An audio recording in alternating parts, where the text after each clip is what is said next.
네, 저희 프리마켓 뉴욕 2부 시작해 보도록 하겠습니다. 네, 이 불금에 그리고는 이 이야기 할 거리가 많은 금요일에 박승진 하나증권 해외주식분석 실장님 나와주셨습니다. 어서 오세요. 반갑습니다. 어서 오세요. 안경이 되게 멋있으십니다. 아, 네. 그리고는 저희 민캐 김민캐스터 나와 계십니다. 어서 오세요. 안녕하세요. 네, 일단은 요 화면을 먼저 저희가 확인을 하고 띄워놓고 이거부터 이야기를 나눠야 될 것 같습니다. 오늘 같은 경우에는 BOJ 통화정책회의가 있었고요. 현재 시장의 가장 큰 핫 이슈 중에 하나겠죠. 일단 뭐 시장이 반등하고 있다는 것도 되게 좋은 이슈고, 뭐 나이키가 좀 떨어지는데 오라클이 또 올라가고 있으니까 심리적으로 이제 약간 반등하는가? 이런 얘기도 나올 수 있겠지만, 일단 엔화가 네. BOJ의 이슈가 나오고 난 이후에 급등을 하고 있는 중입니다. 네네. 근데 이게 제가 차트를 좀 길게 놓고 봤더니 이게 작년 고점이었고요. 158엔 정도. 그리고는 우리가 사상 최고 라인이라고 볼 수 있었던 라인이 이제 161. 요 정도 수준까지고 현재 이제 157엔 정도라서 조금만 더 올라가도 이게 뭔가 이제 엔화에 문제가 있다라는 이야기가 나올 수 있는 상황인데, 금리 인상을 했음에도 엔화가 약세입니다. 저희가 이걸 어떻게 해석을 해야 될까요? 이게 시장이 예상했던 것보다 조금 이제 그 기조 자체가 스탠스를 명확하게 보여주질 않았습니다. 일단은 그동안, 사실 지난 회의 때만 해도 우에다 총리가 굉장히 좀 강한 스탠스의 추가 금리 인상 기조들을 예고를 했었는데, 네. 이번 같은 경우는 사실 뭐 연준이 항상 하는 것처럼 추후의 내용들을 보고하겠다 이런 식으로 조금 이제 기존의 톤보다 상당히 좀 완화된 톤들을 얘기를 해줬고요. 결국은 뭐 여기도 이제 데이터 디펜던트면 사실 지금 물가라던가, 이게 사실 엔화가 굉장히 약세를 오래 가면서 누적되어 있는 일단 물가의 압박들이라던가, 조금 이제 그 투자 관점에서 보면은 저희가 이제 사실 여러 가지 정치적으로도 좀 압박을 받고 있는 상황이었기 때문에, 사실 이번에는 이번에도 사실은 어떻게 보면 지난 회의처럼 굉장히 강하게 타겟을 줄 거라고 생각을 했었는데, 이게 조금 이제 디테일들이 없는, 어떻게 보면은 이 딱 명확한 가이던스가 나타나지 않다 보니까 시장에서는 이거를 또 오히려 도비시하게 좀 해석을 하는 부분들이 있었고, 이 결국 엔화를 좀 약세로 다시 끌어올리는 역할들을 하고 있다고 보셔도 될 것 같습니다. 그럼 이렇게 엔화가 약세로 가면은 또 우리나라 최근에 핫 이슈 중에 하나죠. 원화도 같이 또 약세로 갈 수 있지 않나라는 또 불안감이 드는데요. 네. 일단 오늘까지 현재 상황에서는 원화가 1,478원으로 추가적인 약세 흐름을 보이고 있지는 않습니다. 네. 다만 이 부분이 엔화에 대한 약간의 또 추가 약세 혹은 뭐 약간의 뭐 투기적인 약세 흐름을 만들어지면 네. 원화도 약간의 작년도의 고점 라인에 1,480원이 지금 저항선으로 작동을 하고 있는데, 여기 뚫리면은 또 1,500원, 1,550원 얘기도 나올 수 있으니, 그렇죠. 이 부분은 저희가 또 어떻게 봐야 될까요?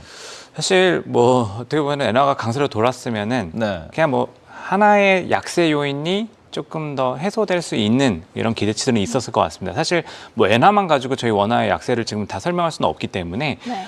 지금 엔화도 하나의 요인이었다라는 점에서, 사실 지금 뭐 여러 가지 요인들이 있지만은 엔화와 위안화, 사실 예전 같은 경우는 저희가 이제 위안화랑 정말로 상관관계가 높게 나타났었는데, 이게 어느 순간부터는 저희가 이제 중간에 딱 낀 나라가 돼버렸습니다. 이게 각국의 이 경쟁 관계가 양쪽에서 다 성립이 돼버리면서 위안화랑도 유의미한 관계를 갖지만 엔화와도 유의미한 관계를 좀 갖기 시작하는 부분들이 있었고, 그렇기 때문에 사실 어떻게 보면 이 통화 정책이랑 이런 부분들을 이 경쟁 국가들과 환율의 상관관계가 서로 높아지는 모습들이 좀 있었다라 보시면 될 것 같고요. 이게 사실 그렇기 때문에 최근에 엔화 약세도 우리 원화의 좀 부담 요인이었는데, 이 BOJ를 통해 가지고 사실 좀 약간 좀 해소가 되는 부분들을 기대했지만, 그렇죠. 사실 이거는 조금 실패로 돌아갔다라고 네네네. 보셔야 되는 것 같고, 또 사실 지금 1,480원 같은 경우는 1,480원대에서는 지금 사실 뭐 조금 예전보다는 좀 늦게 당국이 좀 나서긴 했지만, 일단 1,480원대에서는 굉장히 좀 강하게 방어 의지들을 보이고 있습니다. 사실 뭐 지금 현업에 계신 분들은 많이 아시겠지만 좀 이제 물리적인 컨트롤도 좀 많이 좀 들어온 상태고요. 그리고 또 여러 가지 보고 체계라던가 이런 것들을 좀 가동시키면서 사실은 달러화에 대한 수요를 좀 억제시키고 있는 이런 부분들이 상당히 좀 많이 깔려 있기 때문에, 이런 부분들이 지금 일단은 물리적으로 좀 먹히고는 있긴 한데, 사실은 이런 요인들이 하나씩 뭐 해소가 전 본질적인 부분이 해소되지 않는다라고 하면은, 사실 말씀하신 것처럼 이 1,500원이라는 레벨 자체가 뭐 숫자 자체는 뭐 굉장히 유의미한 숫자가 될 수는 있겠지만은, 어느 순간이 되면은 깨고 올라갈 수 있는 이런 환경들도 좀 저희가 염두에 두는 필요는 있을 것 같습니다. BOJ의 금리 인상이 우리나라에는 영향이 좀 제한적일 것이다라는 이야기들이 정말 많던데 네. 여기에 대해서 우리가 좀 어떻게 풀어봐야 될까요? 네, 일단은 지금 속도에 대한 부분들이 제일 큰 것 같고요. 데이터 디펜던트를 얘기를 하면서 어떻게 보면 예측 가능한 범위들을 계속 주고 있는, 그러니까 생각보다 강하게 쪼지 않을 거라고 하면은 사실 뭐 가장 또 저희가 우려하는 바가 NK 트레이드 청산에 대한 포지션들, 그러니까 포지션 위축되는 부분들인데 이게 사실 2024년 8월에 한번 이제 BOJ가 충격을 한번 세게 줬고 이제 이후에 사실 BOJ도 커뮤니케이션 가이던스에 대한 부분들을 조금 더 신경을 쓰고 있습니다. 그래서 사실 오늘도 뭐 중립금리 얘기도 꺼내놓고 사실 뭐 경제 지표들 여러 가지 얘기를 꺼내놨지만 사실 이런 톤들의 변화들을 좀 더 명확하게 시그널을 주면서 어떻게 보면 포지션들이 한꺼번에 몰리면서 시장에 충격을 주면서 청산되는 부분보다는 이게 금리를 조금씩 올라가면서 포지션을 좀 순차적으로 좀 어떻게 보면 청산시킬 수 있는 이런 가이드라인을 좀 주고 있다고 보시면 될 것 같고요. 그렇게 되면은 사실 뭐 당연히 우리나라뿐만 아니라 사실은 미국도 그렇죠. 그러니까 이게 일본 같은 경우 지금 여전히 물가 상승률이 뭐 2.9% 수준인 걸 보면은 실질 금리는 마이너스 영역에 잇따라 봐야 되기 때문에 이 기조를 서서히 끌어올린다라는 것 자체가 이 글로벌 금융시장의 영향을 좀 완화시킬 수 있는 요인이다. 이렇게 좀 보시면 될 것 같습니다. 이날은 먼저 말씀하세요. 사실 그 BOJ 총재의 좀 발언을 봤을 때 예상만큼 금리를 좀 인상했다라는 측면에서는 그래도 좀 안심을 한 것 같긴 한데 네. 급한 불만 껐다고 보이고 네. 그 이후에 한 발언들을 봤을 때 좀 시장은 앞으로의 추가 인상에 대해서도 우려감을 아예 떨칠 수 없다라는 네네. 부분도 좀 있었거든요. 네. 이런 부분에 대해서는 좀 시장의 반응이나 이런 네. 점을 체크해 봤을 때 좀 추가 금리도 있다고 보시나요? 추가 금리 인상은 당연히 있을 건데 이게 속도와 강도, 기울기 이런 부분으로 저희가 체크를 해야 될 것 같습니다. 아무래도 이 속도가 빨라지고 기울기가 가파르게 진행이 되면은 시장에 단기간에 충격이 좀 집중될 수 있고 아까 말씀드린 트레이드, 엔캐리 트레이드 청산되는 속도도 한 번에 집중이 되게 되면은 유동성부터 수급이 다 꼬여버리기 때문에 사실 충격이 좀 커질 수 있는 부분들이 있는데 사실 지금 약간 톤들을 이게 저희가 우려했던 것보다 한 단계 낮춰줬다라는 것 자체가 어떻게 보면 시장에는 그래도 좀 유의미하게 좀 볼 수 있는 부분들이 있고요. 다만 뭐 저희 입장 말고 일본의 입장에서는 경제 정책 측면에서는 약간 좀 난이도가 더 높아질 수 있는 이런 부분들은 좀 있다. 뭐 저희 일은 아니니까 어쨌든 좀 불필요는 있을 것 같고요. 저희는 어쨌든 이게 저희한테는 사실은 그렇게 우리한테는 이렇게 충격을 좀 완화시킬 수 있는 관점에서 볼 필요가 있다. 이렇게 좀 말씀드릴 수 있을 것 같습니다. 알겠습니다. 주요국 통화 정책들의 행보가 조금씩 엇갈리고 있는 것 같습니다. 전일에는 유럽 중앙은행이 금리 동결, 영란은행은 금리 인하를 결정했습니다. 네네. 연준도 다들 아시다시피 금리 인하, 네. 일본은행은 금리 인상이었습니다. 네. 여기에 대해서 우리가 글로벌 시장의 파급력을 좀 어떻게 해석을 해봐야 될까요? 근데 이게 저희가 전체적인 트렌드를 좀 보셔야 될 것 같고요. 이게 전체적인 트렌드를 본다는 의미는 사실 지금 올해를 가지고 보면은 정말로 그냥 뚜렷하게 금리 인하를 하고 있는 국가의 비중이 그러니까 거의 팬데믹 이후로 가장 많습니다. 가장 높은 비중을 가지고 있고 지금 그냥 그 안에서 속도를 조절하는 국가들이 발생을 하고 있다 정도로 보시면 될 것 같고요. 이 부분들은 사실 이게 이 글로벌 정책들이 좀 차별화되는 관점들도 좀 보셔야 될 것 같습니다. 이게 미국이 사실 관세를 꺼내넣기 시작하면서 물가에 대한 영향들이 또 각기 좀 다르게 또 그리고 속도에 대한 부분들이 지연되거나 뭐 빠르게 오거나 이런 부분들 부담을 서로 좀 나누어 가져가는 부분들이 있고 그러면서 어떻게 보면은 중앙은행들 입장에서는 이 속도를 좀 다르게 할 필요성들이 좀 높아졌다고 보시면 될 것 같고 일본은 사실 저희가 이제 표면적으로는 일본만 혼자 인상하고 있어서 다른 길을 가는 게 아니냐 이렇게 생각할 수 있지만 사실 우리나라도 마찬가지 비슷한 부분이 있고요. 이게 사실 저희가 이제 올려야 될 때 안 올렸던 것들이 있는 국가들 같은 경우는 사실은 조금 이제 후행적으로 좀 정책 경로가 달라질 수밖에 없는 부분들이 있다. 사실 뭐 올해 같은 경우 브라질 같은 경우도 금리 인상 엄청나게 했었고 이 브라질이 보시면은 팬데믹 때 금리 인하를 엄청나게 공격적으로 빠르게 했다가 또 빠르게 올렸었습니다. 2022년에 이제 연준 올리기 전부터 이미 굉장히 빠른 속도로 금리 인상시켰었고 그러다 보니까 이게 패턴 속도 자체가 사이클 자체가 달라져 버리는 이런 그림들이 좀 나왔다라 보시면 되고요. 지금 사실 주요국들은 이게 미국과 비슷한 결을 가는데 이 안에서 각국의 상황에 따라 정책 조절을 좀 하고 있다. 그래서 전반적으로 봤을 때 유동성 확장 기조는 사실은 뭐 일본을 제외하면 여전히 조금 유효한 그림으로 좀 보시는 게 좀 맞지 않나 생각하고 있습니다. 알겠습니다. 네. 추가적인 질문 더 있으실까요? 끝으로 한 가지 요거는 조금 저희가 이제 오늘 뭐 마녀가 출몰하는 마녀의 날이기도 하죠. 분기에 선물 옵션 동시만기일이기도 하고. 근데 하필이면 요때에 약간의 엔화가 트러블을 발생을 시키다 보니까 개인적인 의문으로는 이번 주 지나고 다음 주에 이거 약간 사탄 소환술이 갑자기 두둥 발전으로 이제 엔화로 인해서 발전되는 거 아닌가라는 불안감도 좀 들어가지고 네. 어차피 뭐 AI에 대해서는 강세다 뭐 우상향이다라는 부분은 대다수의 의견이니까 네. 그렇다고 하더라도 오늘 그러니까 딱 오늘 정확하게 오늘 만약에 오늘 매수 버튼을 눌러야 된다 네네. 아니면은 오늘 매수 버튼을 누르면 안 된다 이 부분에서는 의견이 어떨까요? 일단 저는 사실 그래도 누르는 게 맞지 않나. 그래도 오늘 뭐 다음 주가 네. 떨어지더라도 네. 오늘도 사야 한다. 그러니까 이게 사실 뭐 여러 가지 해석의 관점들이 있지만 이게 지금 전체적인 그림에서 보면 BOJ도 어쨌든 위로 가는 것보다 밑으로 끌어내리는 그림들이 좀 발생을 한 거고 사실 어제 뭐 CPI라던가 뭐 고용지표에 대한 노이즈들도 분명히 있긴 하지만 방향성에 대한 부분들을 보면은 이 디테일에서의 조금 이제 변동성은 생길 수 있겠지만은 방향성, 큰 방향성 그리고 특히나 지금 같은 시장은 아시겠지만 1일비 하면서 계속 흔들리기 시작하면은 그냥 정말로 올라갈 때 샀다가 빠질 때 팔아버리고 약간 이게 반복될 수 있는 시장이기 때문에 일단은 큰 흐름에 대한 그림들을 그려놓으시고 조금 이제 이렇게 올라간다 생각하시면은 조금 이제 그 수급에 의한 변동성 자체는 조금 무시하고 가는 게 맞지 않나 생각하고 있습니다. 알겠습니다. 그러면 지금 나온 CNBC의 속보 하나 짚어보고 여기에 대한 이야기도 좀 간단하게 나눠보면 좋을 것 같은데요. 차기 연준 의장 후보에 대한 감론을박이 끊이질 않고 있습니다. 뭐 투 케빈스라고 우리가 알고 있지만 최근에 급부상한 인물로는 크리스토퍼 월러 연준 이사가 또 한 명이 등장했죠. 이 크리스토퍼 월러 연준 이사와의 면접이 굉장히 강력했다라는 브레이킹 뉴스가 나왔습니다. 트럼프 대통령과 월러 이사는 노동시장과 일자리 창출에 대한 심도 깊은 논의를 나눴다라고 하는데요. 트럼프 대통령의 모든 초점은 고용시장에 맞춰져 있다라는 CNBC의 기사가 나왔습니다. 여기에 대해서도 간단하게 우리가 이야기를 좀 나눠보면 좋을 것 같아요. 네. 일단은 지금은 사실 이게 저에게도 좀 상당히 좀 당황스러운 부분 중에 하나는 얼마 전만 해도 2명의 케빈만 얘기하다가 갑자기 또 3명에서 4명으로 늘어나고 뭐 부어먼 이사도 갑자기 껴있는 것 같고 막 이런 식으로 되니까 사실은 정말로 이게 어떻게 보면은 내가 말을 했을 때 말을 잘 들을 것 같은 사람을 고르는 것도 있는 것 같고 시장의 반응도 약간 이제 한번 계속 간을 보면서 좀 이렇게 후보를 좀 좁히는 과정들이 있지 않나 좀 생각이 드는 거고요. 사실 이렇게 이번 주 초죠. 이번 주 초만 하더라도 케빈 허시, 그러니까 베팅 사이트들 보면 플리마켓이나 뭐 캘시 같은 이 베팅 사이트들 보면은 케빈 허시가 갑자기 이제 그 1위로 올라서는 순간도 잠깐 있었거든요.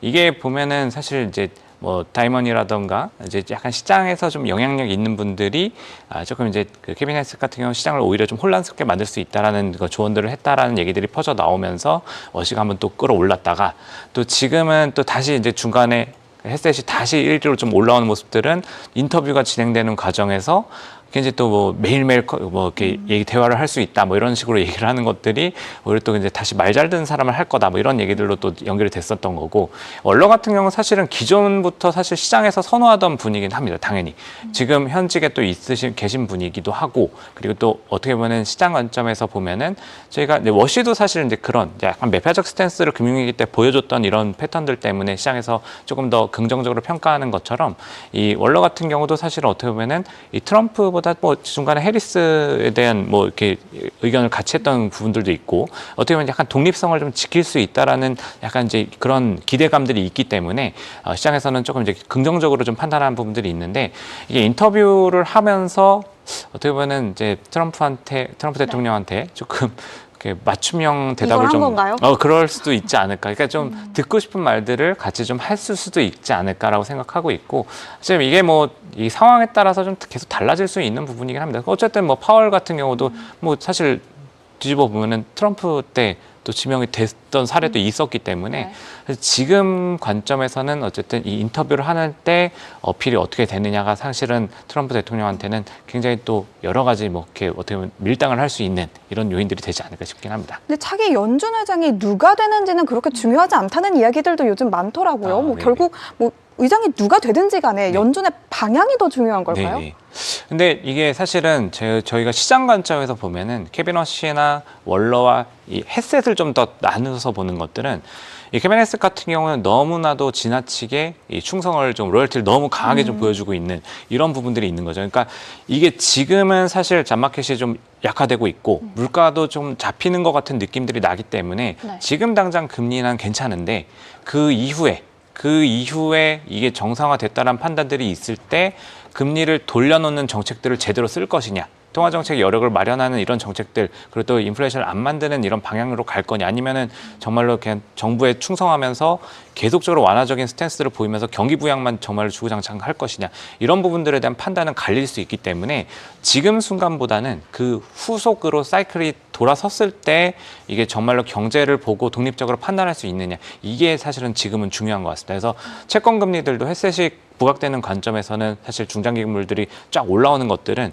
뭐 재정에 대한 부분들도 있고 인플레이션이 장기 인플레이션 구간들은 확 올라올 수 있다는 부분들을 반영하고 있는 그림들이기 때문에 이거는 사실 저희가 시장 관점에서 보더라도 어떻게 보면 이게 스티프닝 되는 것들이 또 긍정적인 부분들도 있지만 사실 시장 관점에서 보면 또 중장기 금리들이 너무 많이 올라오게 되면은 저희가 이제 사실 우리나라에서 다 좋아하시는 성장주들한테는 또 밸류에이션 할 때 또 부담 요인들이 되기 때문에 오히려 또 주가에 충격을 좀 줄 수 있다는 점들 약간 좀 정도와 이 강약 조절하는 부분들 이런 것들의 차원에서는 좀 나눠서 볼 수 있을 것 같습니다. 약간만 좀 첨언을 하자면 아직 월러에 관해서는 뭐 확정된 내용이라기보다는 단순히 인터뷰를 잘 임했다. 그리고 앞으로 좀 고용 시장에 대해서 좀 더 유심히 보겠다라는 내용이 좀 확인이 됐으니까 이 점까지도 확인해 보시면 좋을 것 같습니다. 파월 의장도 고용이 가장 중요하다고 이야기를 했던 걸로 기억을 하는데 지금은 이제 트럼프 대통령도 고용을 가장 중요하게 보겠다라고 했으니까 뭐 연준 의장이 누가 되는지도 당연히 중요한 이슈겠지만 고용 시장에 대한 시장의 관심이 한 번 더 뜨거워질 수 있겠다라고 정리를 해볼 수가 있을 것 같습니다. 요거 화면 잠깐만 좀 연결해 주시면 이제 채권 금리에 대해서 말씀을 좀 해주셨는데 지금 크리스토퍼 월러 연준 이사 얘기가 어제부터 나왔는데 지금 오늘 뭐 인터뷰가 잘 됐다고 얘기가 나오지만 채권 금리가 30년물이 더 올라가고 있고요. 네네. 요쪽이 지금 이제 FOMC 때 네. 비둘기파적인 도비시적인 파월 의장의 발언을 듣고 내려갔던 금리가 오히려 올라가서 네. 떴다 비행기를 하고 있는 중입니다. 이게 지금 내려오지 않는 부분에서는 요게 이제 30년물이기 때문에 앞서서도 말씀을 해주셨지만 이제 뭐 연준 의장이 누가 되든 중요하지 않다. 네. 뭐 정책이 중요하다라고 했는데 지금 채권 시장 분위기로는 못 믿는다라는 게 좀 더 메인 이슈겠네요. 뭐 그런 것도 있을 수 있고요. 네. 사실은 또 트럼프 대통령이 연설을 하면서 이 네. 돈을 그쵸. 뿌리겠다라는 얘기들을 네. 이미 했기 때문에 네. 이게 약간 재정 측면에서는 사실 부담이 될 수 있는 요인이다 보니까 이 금리 쪽에는 사실 좀 채권 시장에서는 약세 요인으로 좀 작용할 수 있는 부분들도 좀 복합적으로 있는 것 같습니다. 뭐 어제 뭐 지표들에 대한 해석도 좀 여러 가지가 나오고 있기 때문에 사실은 상당히 좀 복합적인 환경들 난이도가 해석의 난이도가 좀 높아지는 환경들이 연말에 좀 계속 몰리고 있는 것 같습니다. 알겠습니다. 추가적인 질문이 없으시면 저희는 오프닝 뉴스 한번 들어보고 더 많은 이야기 나눠보도록 할게요. 네, 그럼 간밤 살펴본 물가 지표부터 함께 체크를 저희 해봐야겠죠. 오프닝 맞죠? 맞습니다. 이제 겨우 9시 10분밖에 네. 안 되는걸요. 그래서 어제는, 저는 이제 앞으로 오프닝을 준비하기 전에 토크라고 그냥 이걸 코너화하는 것도 좋을 것 같습니다. 알겠습니다. 죄송해요. 오늘 좋습니다. 준비한 거 다 좋습니다. 해드릴 테니까 걱정하지 마시고 마음껏 해보세요. 네, 오늘 물가지표 먼저 체크를 해보겠습니다. 미국의 11월 근원 소비자 물가지수 전년 대비 2.6%가량 상승하면서 2021년 초 이후로 최저치를 기록했는데요. 또 전체 CPI도 2.7% 상승으로 시장 예상치를 모두 밑돌았습니다. 다만 이번 수치는 해석에 좀 주의가 필요하다 이런 좀 신호도 확인됩니다. 역대 최장기간 이어진 연방정부의 셧다운 여파로 인해 10월 물가조사가 좀 제대로 이뤄지지 않았고 이 지표의 시기 역시도 9월에서 11월까지 두 달치의 변화를 묶어서 나왔기 때문에 이 결과에 대한 의문점이 좀 남아있는 상황인데요. 사실 10월 물가가 또 이 물가 지표가 빠지기도 했고 연말에 좀 할인 행사라든지 이런 이슈가 많은 상황에서 지표 자체의 신뢰성이 좀 부족하다라는 왜곡이 좀 나와 있거든요. 여기에 대한 신뢰성은 좀 어떻게 보세요? 뭐 충분히 얘기가 나올 수 있는 환경이라고 보시면 될 것 같고요. 이게 지금 사실 10월 지표들이 빠져나가는 과정에서 이게 지금 뭐 여러 군데에서 가장 많이 얘기하는 것들이 주거 비용입니다. 주거 비용에 대한 산정 자체가 거의 10월 지표는 거의 제로에 가까운 수준으로 지금 산출한 숫자인 것 같다라는 추정들이 좀 있는 거고 이게 그 OER 기준으로 했을 때 0.135%라는 숫자 자체가 거의 10월은 뭐 제로인데 사실 이게 주거비가 10월 달이라고 해서 제로였을 리는 사실 없기 때문에 그래서 사실 이게 뭐 여러 가지 상황들이 다 겹치는 거죠. 이게 사실 저희가 셧다운 이전에 보면은 BLS 국장도 바뀐 부분들이 있었고 일방적으로 어떻게 보면 통보를 가면서 강압적으로 밀어내는 부분들이 있었고 지금 정부의 입맞춤에 좀 이제 딱 입맛에 맞는 이런 이 지표들이 나온 상황인데 너무 좀 괴리가 크다 보니까 시장에서 의심을 할 수밖에 없는 부분으로 보시면 될 것 같고요. 이게 지금 컨센이랑 어떻게 보면 어제 지금 시장에서 컨센이 한 3.0, 3.1% 정도 됐는데 이게 결과적으로는 저 숫자 자체가 0.4%포인트의 괴리가 좀 있습니다. 컨센이랑 비교하면은. 근데 이게 0.4%포인트의 그 숫자 차이가 난 것들이 이게 상당히 지금 이제 큰 폭의 차이라고 보시면 될 것 같고요. 이게 2009년 그냥 금융위기 직후에 이제 지정이 그 사이에 2009년 5월 이후에 가장 큰 폭의 괴리라고 보시면 됩니다. 그러니까 경제 이코노미스트들이 이 정도 못 맞출 수는 없는데 너무 벌어져 있다라는 숫자 자체가 거기서부터 좀 의심이 출발한다고 보시면 될 것 같고, 그리고 사실 BLS에서 그러니까 노동통계청에서 내놓은 이 BLS 보고서를 보면은 사실 뭐 항상 이제 항목별로 숫자들을 이제 가득 채워가지고 뭐 어떤 항목이 얼마씩 올라가는지 이런 걸 보여주는데 빈칸이 너무 또 많았습니다. 네, 많은 것들도 있었고, 그리고 또 마지막으로 또 하나 더 말씀드리면. 이게 지금 사실 고용도 마찬가지고 CPI도 마찬가지인데 이게 사실 지금 집계에 대한 그 퀄리티에 대한 부분들이 좀 의심이 될 수밖에 없는 거는 이게 CPI도 보면은 한 34%, 그러니까 3분의 1 정도는 이 공식적으로 그냥 대체 데이터들이었습니다. 그러니까 원 데이터들을 확보하지 못했기 때문에 다른 지역의 데이터를 차용해가지고 쓰거나 아니면 다른 항목들을 차용해서 어떻게 보면 가정으로 추정치를 만들어낸 게 3분의 1 정도 항목에서 이제 포함이 됐기 때문에 굉장히 어떻게 보면 높은 비중이 그냥 가정이었다 이런 것들이 있는 거고, 사실 고용 지표들 같은 경우도 보면은 사실 실업률을 저희가 4.6% 더 높아지는 그림들을 보긴 했는데 이게 사실 비농업 고용자 수는 기업에 서베이하는 거고, 또 이제 실업률, 경제활동 참가 인구 이런 것들은 가계에다가 서베이를 하게 됩니다. 근데 가계 쪽에서 응답률 자체가 지금 64%밖에 안 나오는 사정. 그러니까 거기도 마찬가지로 3분의 1 정도 지금 응답을 안 하고 빼앗은 상태이기 때문에 이게 숫자의 신뢰도가, 그러니까 결국은 나중에 이제 추가적으로 집계가 되는 과정에서 지표가 확 숫자가 바뀌어 있을 가능성들, 이런 것들이 있다 보니까 시장에서 해석을 조금 더 아직은 좀 두고 보자 이런 분위기들이 좀 있지 않나라고 좀 보시면 될 것 같습니다. 네, PD님 요 화면 좀 띄워주시면은 제가 지금 어제 나온 CPI 보고서를 직접 이제 연결을 한 거거든요. 띄운 건데 아까서 계속 말씀해 주신 게 약간 뭐 집계에 대한 문제점에 대해 이야기를 많이 했고, 그런 부분에서 빈칸이 많다라고 말씀을 해주셨는데 빈칸이 보시면은 정말 많아요. 예, 보시면 여기가 원래는 보고서가 빽빽하게 채워져 있어야 되는데 월별로 빈칸도 있지만 지금 11월 데이터조차도 어찌 보면 이게 뭐 위치에 따라서 주에 따라서 없는 주도 있고 이런 것들 보면서 시장에서는 약간은 의문을 제기를 하고 있는 상황이더라. 그러니까 뭐 어제 닉티머스 기자도 또 글을 썼더라고요. 트위터에 이제 글을 썼는데 얘기가 나온 게 3개월 평균, 6개월 평균, 연준이 보듯이 좀 트렌드로 길게 보자라는 이야기를 했기 때문에 그 부분에 있어가지고 경제 지표에 대해서도 우리가 앞으로 보실 때 매달 한 달에 1위 1비보다는 트렌드를 보자. 주식도 1위 1비보다는 트렌드를 보자. 오늘은 1위 1비 하지 말자가 약간의 핵심이 되고 있다라고 말씀을 드릴 수 있을 것 같습니다. 제가 어디서 봤는데 이런 식으로 지표가 발표가 되다가는 다음 달 CPI도 완전히 공신력이 없는 상태의 데이터가 나올 수 있다는 이야기를 봤는데, 이 셧다운 종료 이후에 꾸준하게 이 지표의 왜곡 이야기가 나오고 있습니다. 우리가 당연히 완벽하게 추측을 해볼 수는 없겠지만 언제쯤이 돼야 이 셧다운의 여파, 이러한 불확실성 노이즈들이 해소가 되고 우리가 지표를 좀 온전하게 바라볼 수 있을까요? 그래서 어쨌든 이게 정상화 되려면은 두세 달은 좀 더 기다려야 될 것 같고요. 이게 지금 보시면은 소매 판매도 저희가 고용 지표 볼 때 10월 데이터를 확인했던 거거든요. 결과적으로 이게 좀 한 달씩 또 밀린 데이터들이 여전히 남아 있습니다. 그러니까 중요도에 따라서 조금 더 먼저 빠르게 좀 집계를 해서 낸 데이터들이 있는데, 그 지표들마저도 사실은 CPI 같은 경우는 정부 관점에서는 사실 예산에도 반영이 되어야 되는 데이터이기 때문에 가장 중요하다고 할 수 있는데, 이 데이터마저도 지금 완벽하지 않은 상황이면은 다른 데이터들까지 정상화되려면 시간이 더 필요하다라고 보시는 게 맞을 것 같고요. 그래서 일단 지금 가고 있는 흐름들을 봤을 때는 사실 뭐 지금 뭐 다른 지표들 같은 경우에 아직까지 일정이 안 나온 지표들도 있습니다. 그래서 이런 지표들이 확인되려면 한 분기 정도 조금 더 추가적으로 더 봐야 되지 않나 싶습니다. 그리고는 최근에 이제 셧다운 이후에 새로 발표되기 시작한 지표가 하나 있죠. ADP 주간 이렇게 뭐 고용에 대해서도 이야기가 나오고 있고, 그러다 보니까 어제도 요 CPI 보고서가 딱 나오자마자 헤드라인들을 장식했던 게 민간 지표랑 이게 다르고 이건 같다. 라는 통계들이 막 나오고 있더라고요. 그러니까 말 그대로 지금 셧다운 이후 혹은 지금 뭐 최근에 통계국장들의 이런 변경과 트럼프 대통령의 의지 같은 게 종합적으로 녹아들면서 시장에서는 뭐 정부의 데이터에 대한 신뢰도가 분명히 가장 높은 건 사실이지만 네.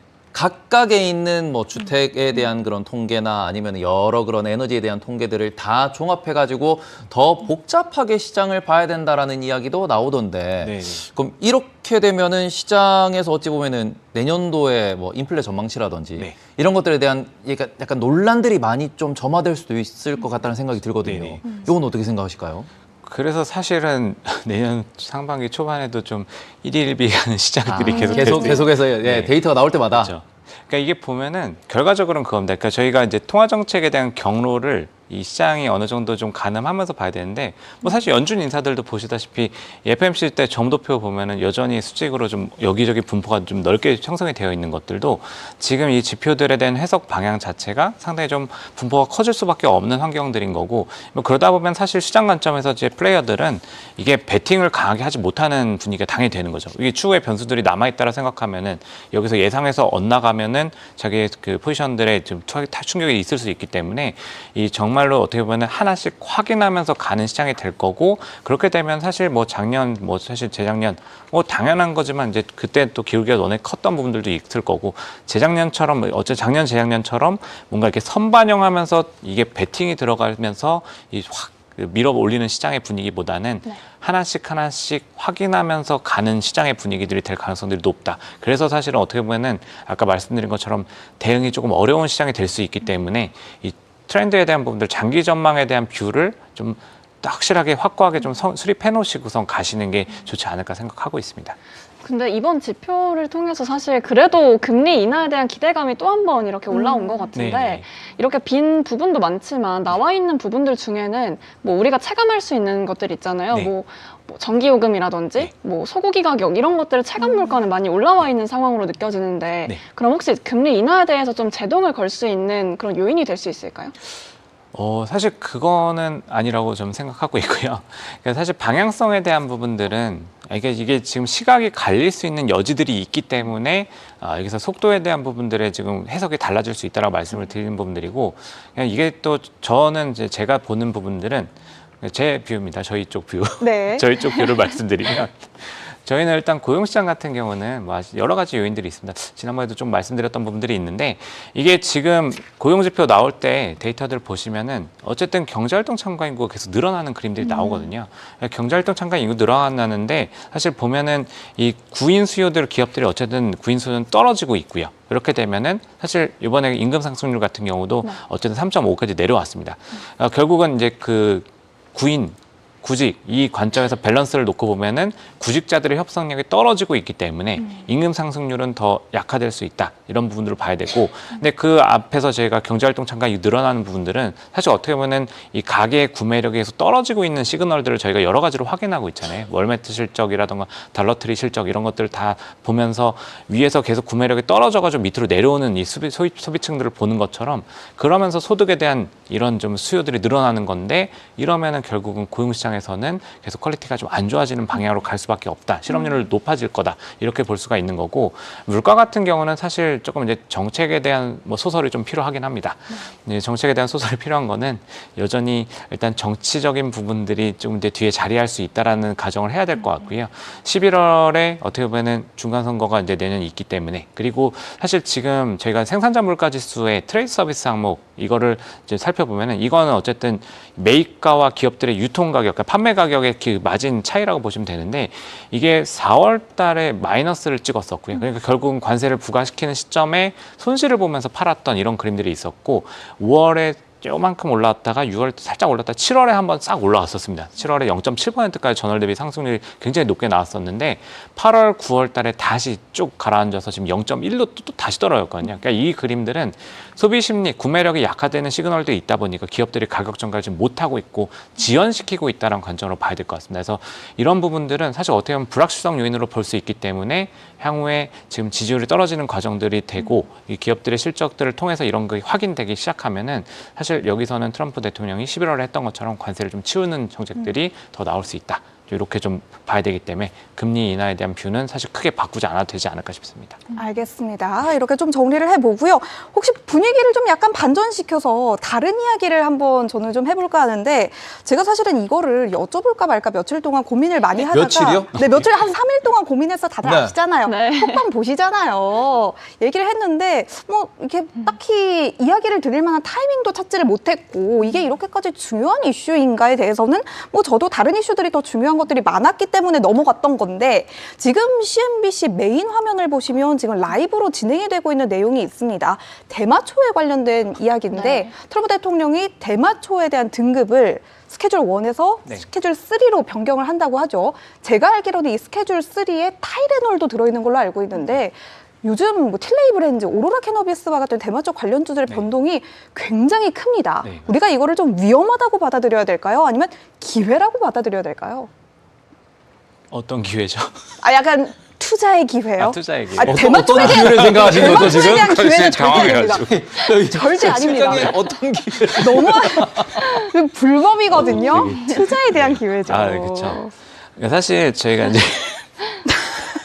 네, 잠시 쉬었다가. 네, 잠시 지금 죄송합니다. 제가 지금 대마초 사범으로 몰릴 뻔했어요. 아, 그리고 이게 유튜브로 송출이 되기 때문에 저희는 이걸 약간 소마라고 이렇게 돌려서 부르는 게 좋을 것 같습니다. 짬이나요? 예, 아니 노란 딱지를 이제 받을 수도 있기 때문에 저희는 알겠습니다. 지금부터 소마초, 소마초로 이야기를 하도록 하겠습니다. 알겠습니다. 네. 전혀 얘기를 나누고 오지 않았는데 지금 마치 짜고 온 것처럼 너무 손발이 잘 맞는데 소마초 우리 어떻게 해야 되죠?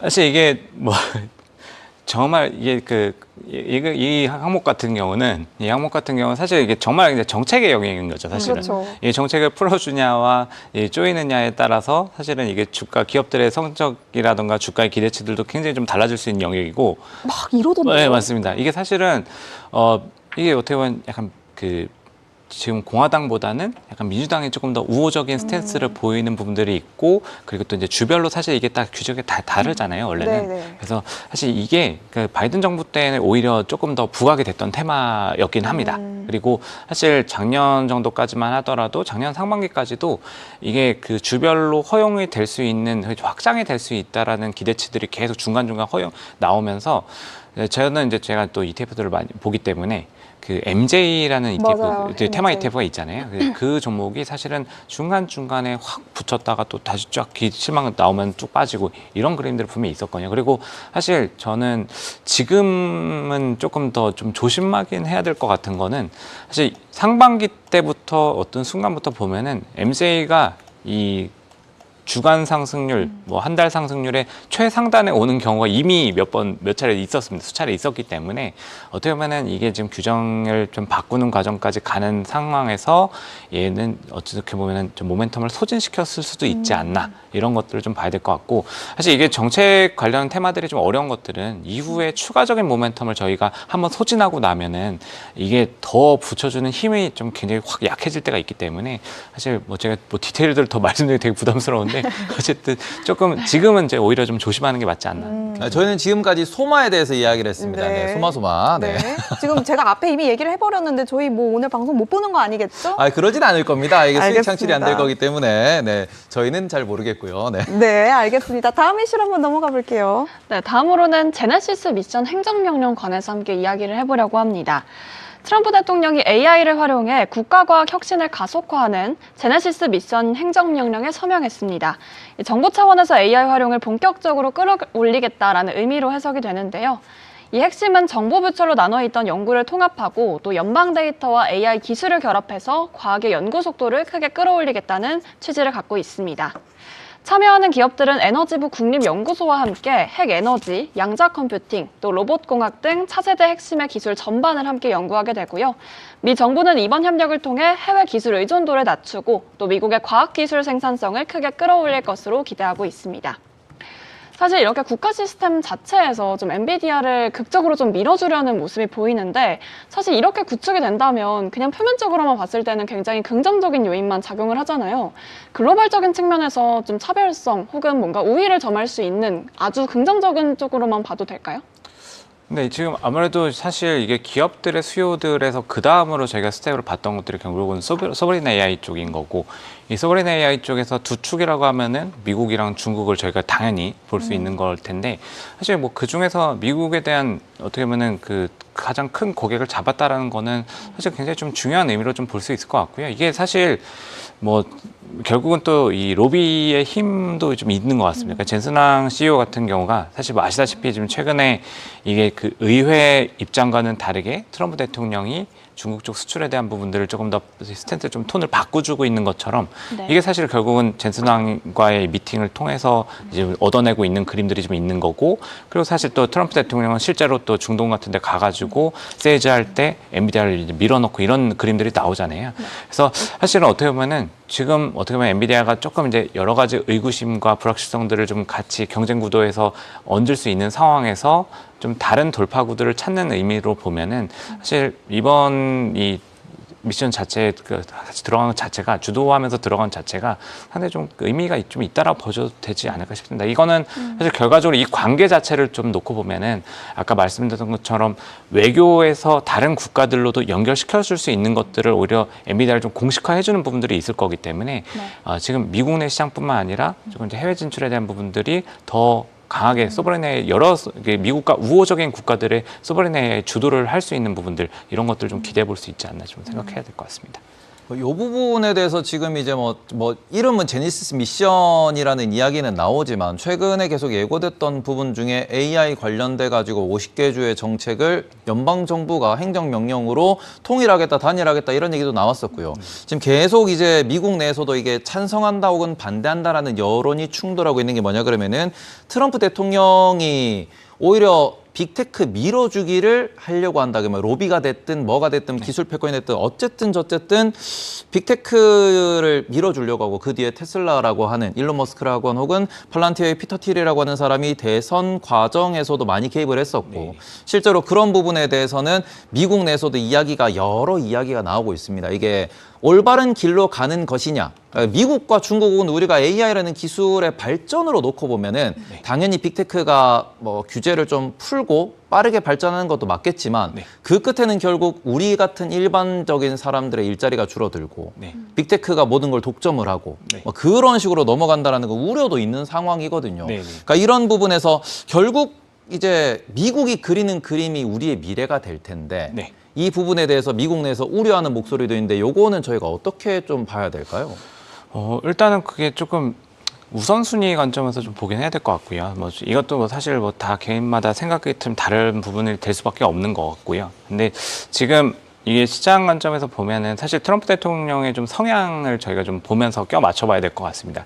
이 트럼프 대통령 같은 경우 지금 어떻게 보면은 경제를 계속 항상 앞에 내세웠던 대통령인데 지금 지지율 떨어지는 부분들의 가장 앞에 있는 것들이 또 경제고 또 물가고 이런 것들이 있고 그다음에 주가 변동성이 좀 커지는 그림들은 상당히 트럼프 대통령한테 불편할 수밖에 없는 이슈가 될 거고요.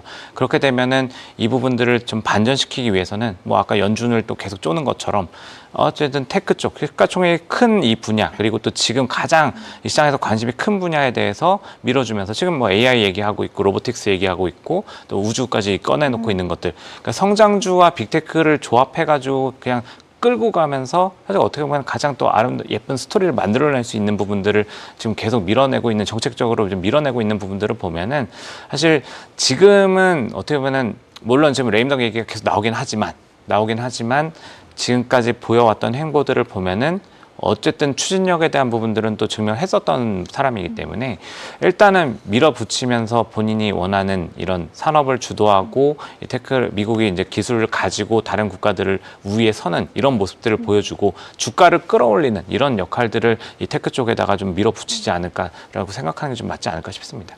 결국 말씀하세요. 아니. 아니요, 말씀하세요. 저는 먼저 정리하신 다음에 한번 여쭤보도록 하겠습니다. 알겠습니다. 그러면 제가 먼저 질문 좀 드려볼게요. 결국 뭐 미국의 이 제네시스 미션이 미국을 AI에서 1등으로 만들겠다라는 취지인 거잖아요. 저는 관련해서 중국의 AI에도 질문을 좀 드려보고 싶은데 중국판 AMD, 메타X, 중국판 엔비디아, 무어스레드가 상장 첫날에 뭐 각각 700%, 430% 폭등을 하기도 했습니다. 이러한 부분에 대해서 중국의 AI 자립이 완전히 가능해진 것인지 뭐 여기에 대한 우리 열풍을 좀 어떻게 봐야 될까요? 근데 사실 이게 그 스코어링이나 이런 것들 보면은 뭐 학습 능력이나 아니면 뭐 양산 수율 이런 것들은 아직 중국 기업들이 지금 미국에 그 대표하고 있는 뭐 엔비디아부터 시작해서 빅테크한테 사실 되지는 않는 상황이기 때문에 네. 사실 냉정하게 보면은 지금 그걸 가지고 주가가 상승했다라고 보기보다는 사실 중국의 어떻게 보면 좀 특수성에 대한 부분들이 집중이 되지 않았나 싶습니다. 그러니까 어떻게 보면 정책적으로 밀어붙일 때 이 선정된 기업들에 대해서는 정말로 좀 어떻게 보면 독점적인 지위들을 얹어줄 수 있는, 그리고 뭐 말씀하신 것처럼 이게 지금 당장은 아니겠지만 이게 자립에 대한 부분들이 어떻게든 스토리를 좀 끌고 갈 수밖에 없는 환경들이 됐고, 이미 지금 여러 가지 데이터들을 보면은 뭐 딥식 나올 때도 그랬지만은 이게 지금 미국을 대항마로 좀 볼 수 있는 게 사실 중국밖에 없는 것도 있고, 사실 또 여러 가지 환경들을 봤을 때는 뭐 저희는 좀 의대를 많이 가지만 또 중국 같은 경우는 아시다시피 공학에 대한 부분들을 정책적으로 또 많이 밀어붙이고 있기 때문에 사실 인력 자체의 풀도 사실 상당히 좀 많다고 보셔도 될 것 같습니다. 그러니까 나라가 전체적으로 이제 밀어붙이는 과정에서 인프라들을 좀 구축하고 있는 과정들이기 때문에 이게 특정 기업들한테 정책적으로 좀 밀어줄 수 있는 환경들이 되고, 지금 약간 좀 위치를 점하고 있으면 사실 그 정책의 수혜를 가장 크게 받아들일 수 있는 기업들로 될 거기 때문에 이런 부분들에 대한 기대치들이 좀 어떻게 보면 주가 모멘텀으로 좀 굉장히 강하게 좀 밀어붙여진 부분들, 사실 중국이기 때문에 조금 더 그 상승률까지 나올 수 있지 않았나라는 부분들을 좀 봐야 될 것 같습니다. 제가 좀 재밌었던 통계를 봤던 게 우리나라에서는 네. 아들이 공부를 잘하면 어디를 보내고 싶어 하죠? 서울대? 의대? 의대를 보내고 싶어 하죠. 근데 중국에서는 공부를 잘하면 공대를 가는 게 우리나라에서는 의사가 되는 것만큼 명예로운 직업이다라는 이야기를 들었습니다. 중국이 뭐 그만큼 물론 뭐 아직까지는 뭐 격차가 좀 있긴 하지만 차후에 좀 미래의 전망을 봤을 때 네. AI 분야에서의 독보적인 발전을 할 수 있는 그런 근간이 되어주지 않을까라는 생각도 저는 한 번쯤 했습니다. 네, 그리고는 이 부분에 대해서 앞서서도 질문을 좀 드렸고, 그 다음에는 또 뭐 중국 얘기도 나왔지만, 어제 제가 블룸버그 기사를 봤는데 블룸버그 헤드라인에 그게 있었어요. 앞서서 얘기해 주신 이제 중국에 상장된 하루 만에 400% 500% 올라간 기업들 얘기가 나오면서, 인도에서도 지금 어제 제가 헤드라인 본 게 55,000% 급등. 이라고 하면서 이제 모 기업이 AI 반도체 관련돼 가지고 이게 뭐 1000배 가까이 올라가는 모습을 보였는데, 그게 지금 인도 당국에서 주가 조작으로 조사를 받고 있다. 그리고는 신규 IPO라고 이렇게 등장을 하는 그런 많은 IPO들이 400% 500%씩 올라가는데, 그 부분에 대해서 이건 투기성 자본이 너무 이제 어찌 보면 2021년도에 메타버스처럼 네네. 이름만 붙으면 올라가고 이게 좀 위험하다라는 얘기를 많이 하더라고요. 그리고 네. 그 기사도 결국 끝에는 실적 나오는 기업만 보고 실적 안 나오는 기업은 2016년도 되게 힘들어질 거다, 박살 날 수 있다라는 경고를 하는 내용이긴 했는데, 지금 시장이 많이 이제 그 일희일비를 말씀해 주셨고, 네. 그럼 이렇게 됐을 때 뭐 계속해서 지금도 사야 된다. 그러면은 실적이라는 부분에서 혹은 우리가 밸류라는 부분에서 성장률이라는 측면에서 어떤 기준을 좀 이렇게 좀 정해놓고 사는 게 좋을까요? AI 관련된 기업들. 기준이요? 네. 기준은 사실 그냥 저도 말씀드리고 싶은 거는, 이게 지금 사실 VC 시장 이런 데들도 보면은 지금 다 AI 쪽의 관련 기업들로만 자금이 지금 다 빨아들여지고 있고, 뭐 다른 분야에 있는 VC들 같은 경우 오히려 지금 그러니까 VC들의 자금 집행 자체가 사실 상당히 다른 업종들에는 거의 잘 안 들어가는, 좀 약간 괴리가 벌어지는 현상들이 나타나고 있기 때문에, 사실 말씀하신 것처럼 그냥 약간 좀 우려가 되는 부분 중 하나는, 일각에서는 약간 좀 버블을 또 안 좋은 방향으로 좀 만들고 있는 것들도 있긴 있는 것 같습니다. 그래서 약간 이제 그런 부분들은 당연히 좀 우려가 되는 것들인데, 사실 지금 시장에 대해서 저희가 조금 이제 걱정을 좀 낮춰서 이제 말씀드린 것들은, 일단 지금 사실 오라클을 제외하고 나면은 이게 부채 비율이나 이런 것들이 사실은 그렇게 실제로 생각보다 높지 않은 지금 분포들을 가지고 있기 때문에 현금 보유량도 상당히 많은 기업들이고요. 그래서 뭐 좀 찝찝하고 어렵다 싶으면 사실 그냥 이름을 알고 있는 기업들을 투자하는 것들로 좀 기준을 잡아보시면 되지 않을까. 사실 뭐 제가 여기서 재무지표를 가지고 또 얘기하기도 좀 그런 것 같고, 좀 오히려 더 난이도가 높아질 수 있기 때문에, 사실 지금 시장에서 나와 있는, 그리고 또 아니면 저희가 좀 지난번에 말씀드렸던 뭐 ETF의 포트폴리오에 들어가 있는 그런 좀 대표 기업들을 가지고 좀 보시는 게 좀 마음 편히 보실 수 있지 않나. 물론 이제 한 번에 뭐 1000%씩 이런 기회들은 없겠지만, 네. 아주 안정적으로. 네. 네, 그게 왜냐하면 약간- 이 유명한 기업이라고 하셨는데, 요 화면 잠깐만 좀 띄워주시면은 뭐 어떤 종목이라고 제가 콕 집어서 말씀을 드릴 수는 없겠지만, 이게 지금 까만색으로 나오는 애들은 돈을 못 버는 기업들입니다. 빨간색으로. 말씀하신 거 아닌가요? 네? 말씀 거의 하신 거 아닌가요? 아, 그때? 말 안 했습니다. 그러니까 돈을 못 버는 기업이라고 말씀을 드리는 거, 돈 못 버는 기업 많잖아요, 여기 지금. 근데 이 중에서 유명한 기업들이 또 이렇게 적자 보는 기업 중에서 유명한 기업들이 존재하는데 그런 부분에서 아주 중요한 말씀을 해주셔가지고 ETF에 들어있는 그런 기업들을 중심으로 공부를 하는 게 좀 더 안정적이지 않을까라는 말씀을 해주셔가지고 그것도 우리가 앞서 우리가 첫 일부에서도 레버리지 제발 쓰지 마라라는 말씀도 해주셨고 지금 조금 뭔가 흔들린다라는 이야기를 많이 했기 때문에 이 부분에 대해서 좀 많이들 기억을 해주셨으면 좋겠다라고 말씀을 드리고 싶고요. 네. 다음 뉴스가 또 비슷한 얘기예요. 또 질문 하나만 드려볼게요. 아, 그래요? 네. 네. 네. 아, 뭐 최근 AI에 대한 우려가 좀 나오면서 AI 관련주에서 뭐 소비재나 헬스케어 업종으로의 좀 이동이 있었던 네, 시기가 네. 있었습니다. 네. 그런데 이 제네시스 미션에 대한 청사진이 나왔다는 의미는 네. 내년에도 결국 주인공은 AI고 AI와 BAI의 양극화가 결국은 시장에서 심해질 거다라는 의미로 우리가 받아들여봐도 될까요? 일단은 주도주에 대한 부분들은 사실 바뀌진 않을 거라고 생각하는 게 맞는 것 같고요. 이게 결국은 실적 베이스입니다. 실적 베이스에 대한 부분들을 생각해야 될 것 같고 이게 지금 내년에 대한 실적 추정치들도 보면은 다 상향 조정되고 있고 가장 높은 증가율을 보이는 것들이 다 테크, IT 섹터들입니다. IT 섹터가 독보적으로 계속 상향 조정되는 그림들을 가져가고 있고 사실 뭐 저희가 밸류에이션 얘기들 많이 하긴 하지만 그냥 나스닥 가지고 그냥 단순하게 보면은 이게 나스닥이 11월, 10월, 그러니까 3분기 말부터 해서 AI 버블 얘기들이 항상 계속 나오고 있을 때 그때는 PR이 28배까지 올라갔었거든요. 근데 지금은 26을 하회하는 숫자까지 지금 찍히고 있습니다. 이거는 주가가 조정을 받은 부분도 일부 있지만 실적 추정치들이 계속 올라가면서 나타나면 자연스러운 밸류에이션 조정 형상들이 좀 있다라고 보시면 될 것 같고요. 이게 사실 또 뒤돌아보면은 3년 동안 계속 나왔던 패턴들입니다.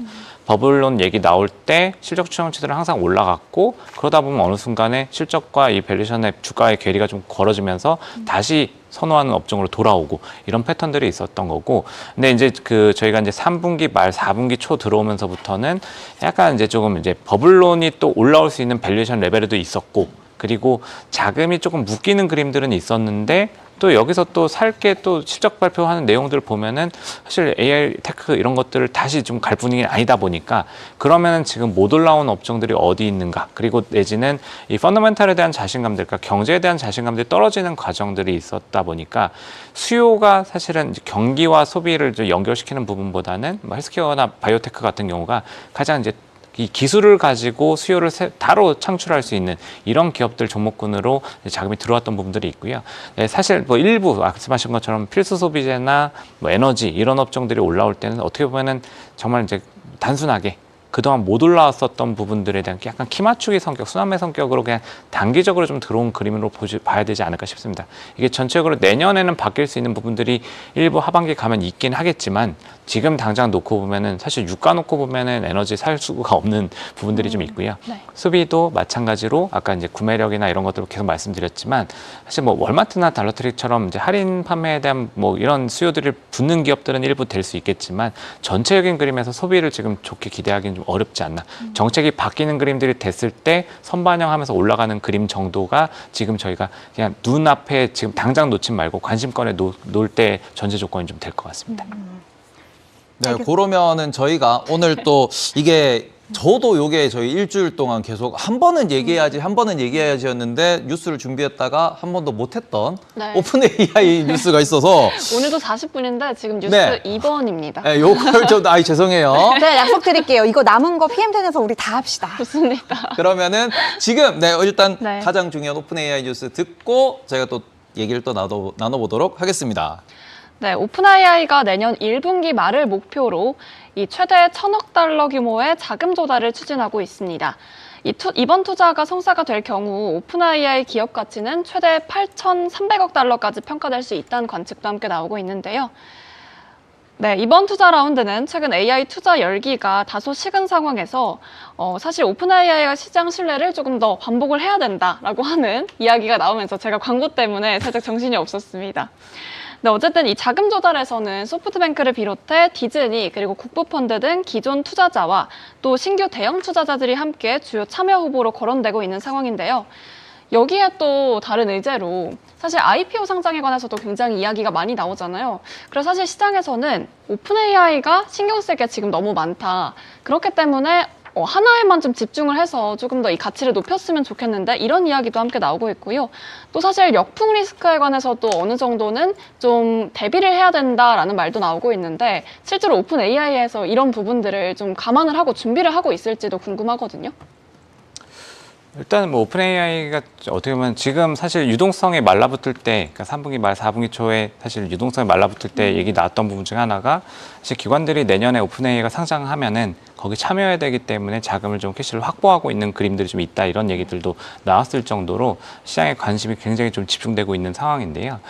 결과적으로 보면은 사실 이 분위기가 되게 굉장히 좀 중요할 수 있다라고 좀 보셔도 될 것 같습니다. 이게 이 신규 상장이나 IPO나 이 신규 상장이 어쨌든 되는 타이밍의 시장 분위기에 따라서 이게 확 갈려버릴 수가 있기 때문에 사실은 어떻게 보면은 지금 같은 타이밍이면은 이 상장을 시도하는 것 자체가 오히려 어떻게 보면 악수가 될 수 있는 그림들도 있을 거고, 내년에 어쨌든 분위기에 대한 부분들, 또 사실 어떻게 보면 금리 인하에 대한 뭐 통화 정책의 강도라든가 시장의 유동성이 어떻게 풀리느냐, 이런 것들도 아마 이제 감안을 해야 될 것 같고요.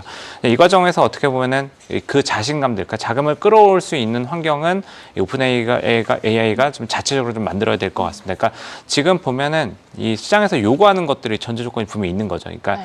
이 비즈니스 측면에서 차기 모델을 통해 가지고 좀 압도적인 퍼포먼스를 좀 보여줘야 된다, 뭐 이런 얘기들도 지금 나오고 있는 것들이고, 사실 지금 오픈 AI가 뭐 저기 디즈니라던가 뭐 소라 이런 쪽이랑 이 저작권 문제들을 해결하고 있는 것들도 네. 이런 노이즈들을 하나씩 좀 해결하고 있는 부분으로 좀 보시면 될 거기 때문에 사실 이런 환경들이 어떻게 구축되냐에 따라서 정말로 말씀하신 것처럼 역풍이 좀 불 수 있는 불확실성 요인들은 분명히 있기 때문에 상당히 좀 조심스럽게 좀 접근해야 되지 않을까 싶습니다. 이게 자금을 시장에서도 엄청나게 빨아들일 거고, 이게 이 정도 사이즈가 들어오게 되면은 사실 다른 기업들에도 분명히 영향을 미칠 수밖에 없습니다. 이게 잘 되면은 정말 이 AI 쪽에 대한 이 어떻게 보면 투자 수요들을 또 확인하는 과정들이 될 거기 때문에 네. 전체적인 그 분위기가 좋아질 수 있는 그림들이 있을 거고, 뭐 사실 또 이제 단기적으로 놓고 보면은 이 저런 정도의 사이즈가 들어오면은 뭐 지수의 대표 지수들의 어쨌든 편입이 되기 때문에 일로 자금이 다시 배분돼야 되는 과정에서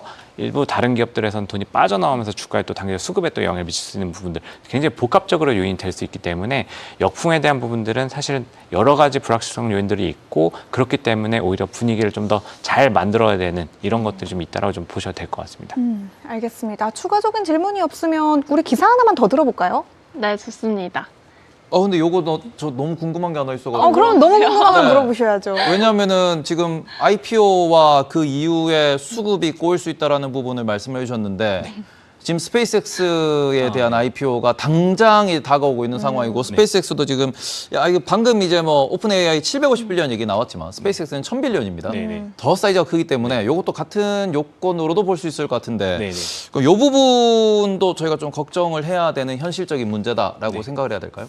뭐 당연히 그럴 거고요. 그러니까 지금 큰 규모의 기업들이 들어올 때는 어쨌든 지금 여러 가지 조건들을 보시면, 사실 저희가 시장에서도 보면은 이 회사채 발행들이 늘어나는 시점에는 시장 국채 금리도 올라가게 됩니다. 이건 당연히 시장의 자금들은 한정되어 있고, 여기에 참가하는 플레이어들은 자기가 가지고 있는 캐시들이 있기 때문에 이 캐시를 이렇게 배분하는 과정에서 어느 쪽에 집중이 되면은 다른 쪽에 있는 걸 빼거나 아니면 이쪽은 덜 투자해야 되는 상황들이 벌어지기 때문에 사실 이 부분들에 대한 이슈는 당연히 생길 수밖에 없고요.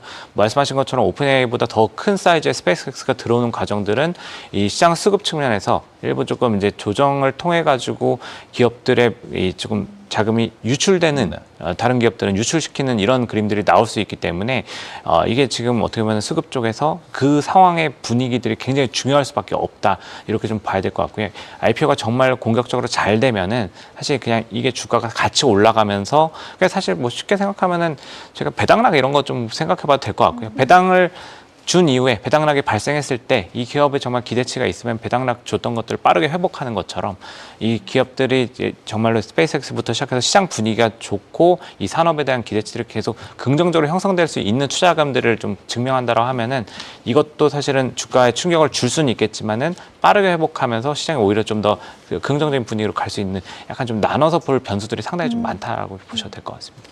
오늘 그냥 아예 Q&A로 혹시 가면 어떨까요? 좋아요. 그러면 Q&A 우리 딱 하나만 들어보고 네. 우리 실장님의 관심 정보 한번 들어볼게요. 저도 하나 더 여쭤보고 싶은 게 있었는데 사실 이 중국 수출 칩 관해서 이야기가 굉장히 많습니다. 네. 뭐 미국에서 뭐 엔비디아 AI 칩에 대해서 수출을 검토한다라고 얘기가 나왔지만 하원에서는 칩을 이제 뭐 중국에 대한 칩을 판매 금지하겠다라는 법안을 또 내놓기도 했잖아요. 네. 반대로 또 중국에서는 아까 말씀해주셨던 뭐 새로운 것들을 만들겠다라는 시도도 있고 또 AMD 관련해서는 굉장히 긍정적으로 봤다가 엔비디아 칩은 사용하지 않겠다. 또 이런 여러 가지 노이즈들이 굉장히 많았습니다. 네. 사실 중국과 미국 수출에 관한 이 칩에 관련해서는 좀 어떻게 보시는지 궁금합니다.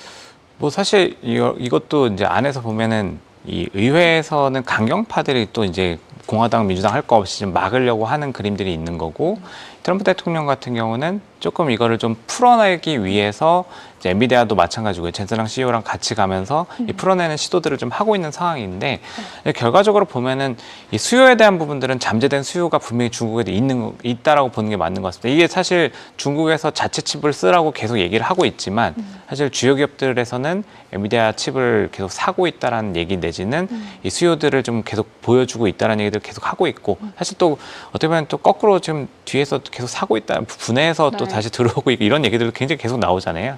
결과적으로는 지금 서로 약간 정치적인 관계 때문에 나타나는 현상들이지만 기술의 괴리는 분명히 존재를 하기 때문에 사실 중국 내에서 수요는 분명히 있다라고 보는 게 맞는 것 같고 또 엔비디아 같은 경우도 마찬가지로 수요처들을 사실 지금 다 빼버릴 수 없기 때문에 기업 측면에서는 이런 로비를 통해서라도 좀 더 진입하고 싶어하는 사실 엔비디아가 중국에 수출하면은 사실 미국 정부의 돈을 또 줘야 되는 이런 좀 조건들도 붙어 있다 보니까 사실 그거 감수해도 들어간다고 하는 것들은 서로의 약간 이해관계들은 여전히 서로의 니즈가 좀 남아있다고 보는 게 맞는 것 같다. 이 레벨 자체가.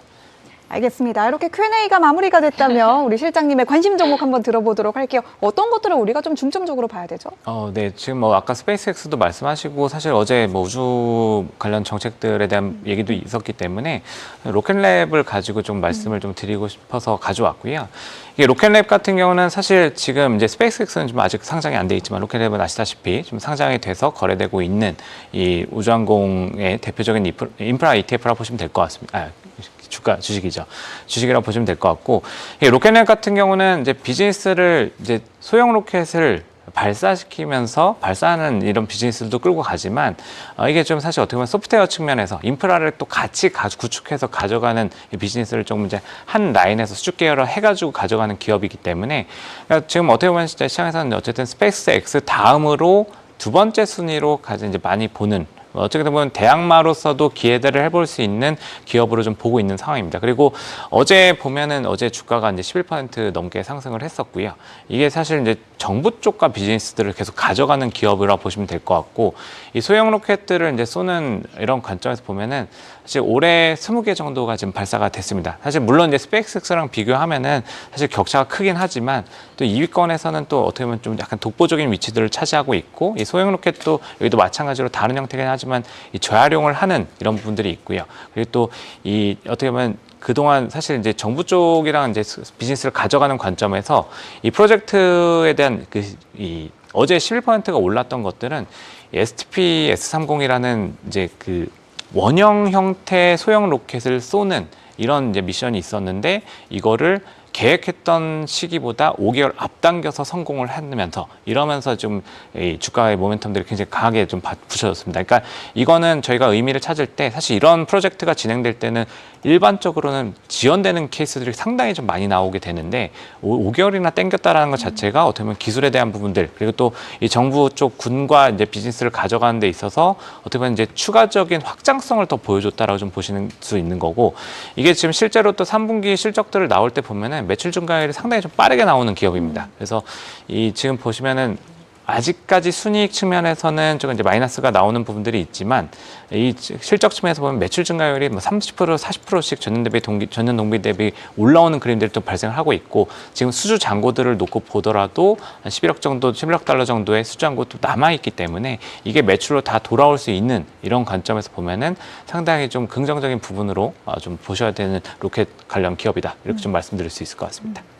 일단 로켓랩의 현재의 어찌 보면은 뭐 매출 같은 경우에는 매출이 이렇게 지금 발생을 하고 있지만 계속 이제 적자를 보는 기업이고요. 네, 맞습니다. 그러면 현재도 시가총액을 보시면은 30조, 그러니까 우리나라 돈으로 이제 32빌리언이라고 하면 거의 40조가 넘어가는 그런 이제 회사다 보니까 이런 부분에 있어서 저도 로켓랩을 되게 긍정적으로 보고 있고 향후에 이제 2040년 기준의 우주 시장이 뭐 1000조 시장이 열린다. 네. 그리고 그런 부분에 있어가지고 이게 또 몇몇 선점한 기업들이 다 먹을 거고 특히 네. 지금은 뭐 중국과 미국 그리고 유럽이 이런 시장에서 또 인도까지 포함해서 이 시장에서 몇몇 국가들이 독점하기 위해서 경쟁하고 있다 보니까 거기에 앞선 단에 있는 스페이스X나 로켓넷 같은 경우에는 우리가 뭐 유익 있게 보자. 특히 상장사니까 네. 이제 보자라는 이야기가 나오는데 그런 부분에 있어가지고 이게 로켓랩의 뭐 아주 장기적 비율을 되게 긍정적으로 공격적으로 보는 분도 있는 반면에 네, 네. 우리가 지금 오픈 AI도 비슷한 논란이지 않겠습니까? 네. 약간은 구글을 상대로 니들 이길 수 있겠어? 네. 로켓랩 같은 경우도 스페이스X 상대로 블루 오리진 상대로 너네가 이길 수 있겠어? 요런 부분에 대한 이제 좀 이야기도 나올 수 있단 말이죠. 네, 네, 네. 그럼 요럴 때는 뭐 다른 뭐 투자법이나 이런 것도 좀 생각할 만한 게 있을까요? 아, 그래서 사실은 이제 로켓랩을 말씀드리는 거는 좀 스페이스X도 물론 이제 확장성을 가지고 당연히 가겠지만 이 로켓랩 같은 경우는 사실 어떻게 보면 이 발사에 대한 커스터마이징에 대한 기술들을 또 가지고 있습니다. 그래서 이 고객이 원하는 바를 다 인프라나 소프트웨어 쪽에 장착을 시키면서 그냥 단순히 보면은 그냥 딱 맞춤형으로 만들어서 쏴주고 관리까지 해주는 이런 프로세스들을 좀 가져가고 있는 비즈니스가 있기 때문에 사실 어떻게 보면 좀 이제 이런 포인트들을 좀 차별화해서 가져갈 수 있는 이런 비즈니스가 있다라 보셔도 될 것 같고요. 그리고 사실 지금 뭐 여러 가지 측면들이 있지만 뭐 사실 이래도 저래도 좀 불안하다 싶으면은 또 다시 또 돌아와서 ETF로 접근하시는 방법도 있습니다. 그래서 뭐 저희가 사실 뭐 여러 가지 종목들이 상장되어 있지만 이제 그 저희 돈나무원님 아까도 말씀하셨지만 아크 인베스트먼트의 ARKX라는 종목이 일단 상장돼서 거래가 되고 있고요.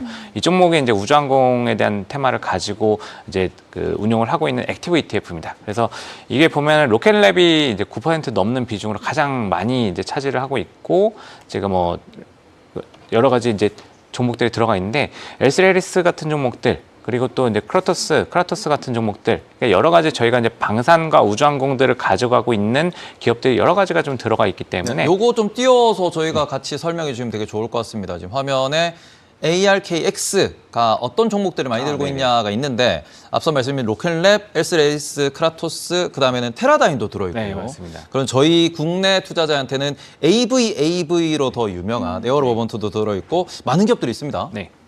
그래서 쭉 보시면은 이제 딱 스토리 자체가 우주항공을 가지고 갈 때 가장 대표적으로 기술 쪽에서 팔란티어도 들어가 있긴 하고요. 네. 사실 그래서 복합적으로 이 포트폴리오를 가져가는 이런 프로세스이기 때문에 이 포트폴리오를 좀 이게 또 사실 말씀드렸던 것처럼 액티브 ETF입니다. 이게 미국의 액티브 ETF는 사실 또 스토리가 달라지는 것들은 이게 여차하면은 종목 그냥 다 순식간에 빼버리고 다 갈아 끼울 수 있는 이런 규제 저희가 차이가 좀 있는 부분들이 있기 때문에 유연성 측면에서 특히 이런 성장주 관련해서는 사실 이런 유연성들 이런 것들이 굉장히 또 중요한 포인트가 될 수 있을 것 같고요.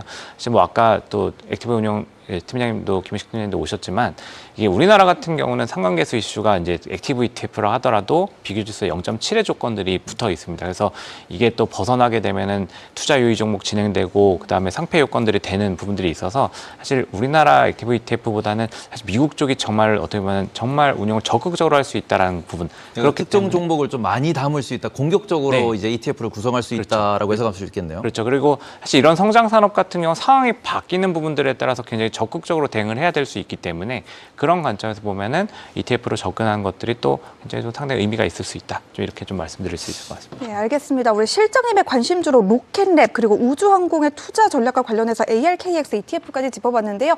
혹시 지금 시간이 잠깐 남았다면 저희가 아쉽게도 이 얘기를 오늘 하질 못했습니다. 나이키의 실적에 대한 이야기도 한번 좀 드려보고 싶은데요. 호실적이 나왔지만 지금 프리마켓에서 주가는 11% 가깝게 급락을 하는 모습입니다. 여기에 대해서 우리가 어떻게 봐야 되죠? 나이키 뭐 어쨌든 저희가 이제 요즘 실적을 보면서 더 중요한 것들이 가이던스이기 때문에 사실 네. 가이던스에 대한 부분들이 눈높이를 좀 충족시키지 못했다라고 좀 보는 게 맞는 것 같고 그리고 또 세부 내용에서 보면은 사실 뭐 아시다시피 이게 전과 같은 뭔가 브랜드 네임, 그러니까 브랜드 이름값을 못 하고 있다.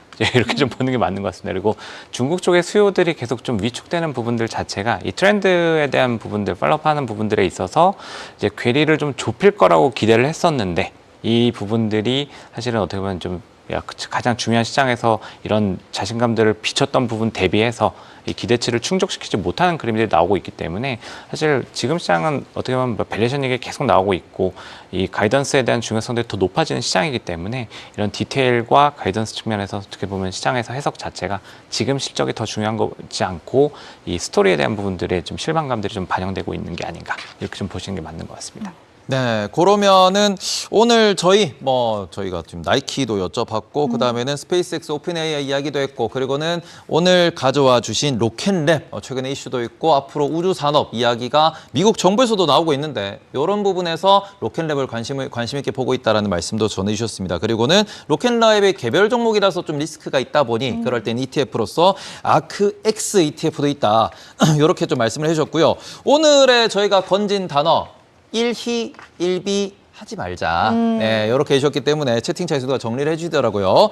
일희일비하지 않고 우리는 여전히 앞으로의 큰 그림을 그리면서 고용이 조금 둔화되고 있다. 경기가 조금 둔화되고 있다. 연준은 계속해서 완화적인 정책을 쓰고 있다. 그렇기 때문에 큰 걱정 없이 시장을 계속 좀 즐기시되 변동성이 커질 수 있으니 일일비보다는 크게 계속해서 이제 좀 즐기자라는 우상향을 아직까지는 즐기자라는 그런 걸로 오늘 정리해 보시면 될 것 같다. 그리고는 오늘도 사겠다라고 말씀하셨기 때문에 네, 오늘도 여러분들 분할 매수는 아주 긍정적으로 검토해 보셔도 될 것 같다. 로 정리하고 지금까지 박승진 하나증권 해외 주식 분석 실장님이셨고요. 실장님과 저는 여기서 물러나 보도록 하겠습니다. 저와 김민 캐스터 그리고 구윤호 캐스터는 10시 30분까지 30분 더 여러분들과 함께 PM10에서 찾아뵐 예정이니까요.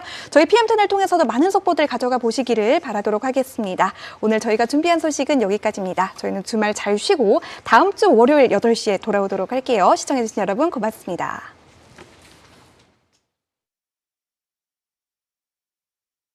오늘 밤 주인공은 바로 당신 준비됐나요? Let's call your name. Yeah, yeah, yeah. Ooh, ooh, ooh, yeah. 깨진이 띵니야 옴게 놀고 먹는 백수. Hey, hey. 쉽게 긴 피릿티릿 말티콘 대박구 터져라. 저기 보여 피리가 있구는 악마 술로 늑대. 갓대롱대롱 매달린 에이스 킴 워렌 버킷 그래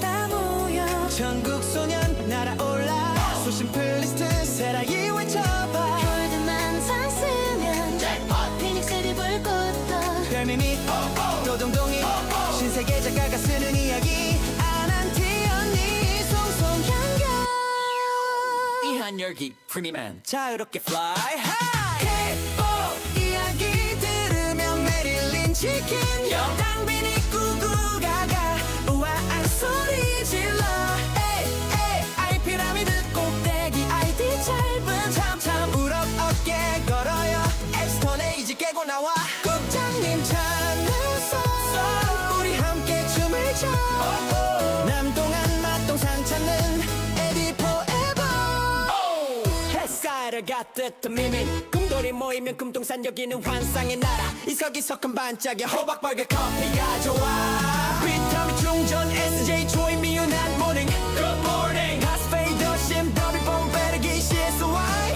우리 모두 우주 부자 되기 위해 모였지 뭔지 모를 바코드 그 모담하기 전진한 남대문 커피 향기 타고 봄바람 예불리자드 바다 방산주니 두바이까지 리카이 헤드 NJ맨 거리 오템 팬트가 브릿지 건너 관동경 얻고 힘을 내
네, PM10 오늘도 시작해 보도록 하겠습니다. 김민 캐스터 그리고 구윤호 캐스터와 함께 하도록 할게요. 구윤호 캐스터와 함께 현재 시장 상황 어떤지 바로 점검해 보도록 하겠습니다. 네, 어제장 11월 소비자 물가지수 서프라이즈로 M7 주가 모두 상승불을 켰죠.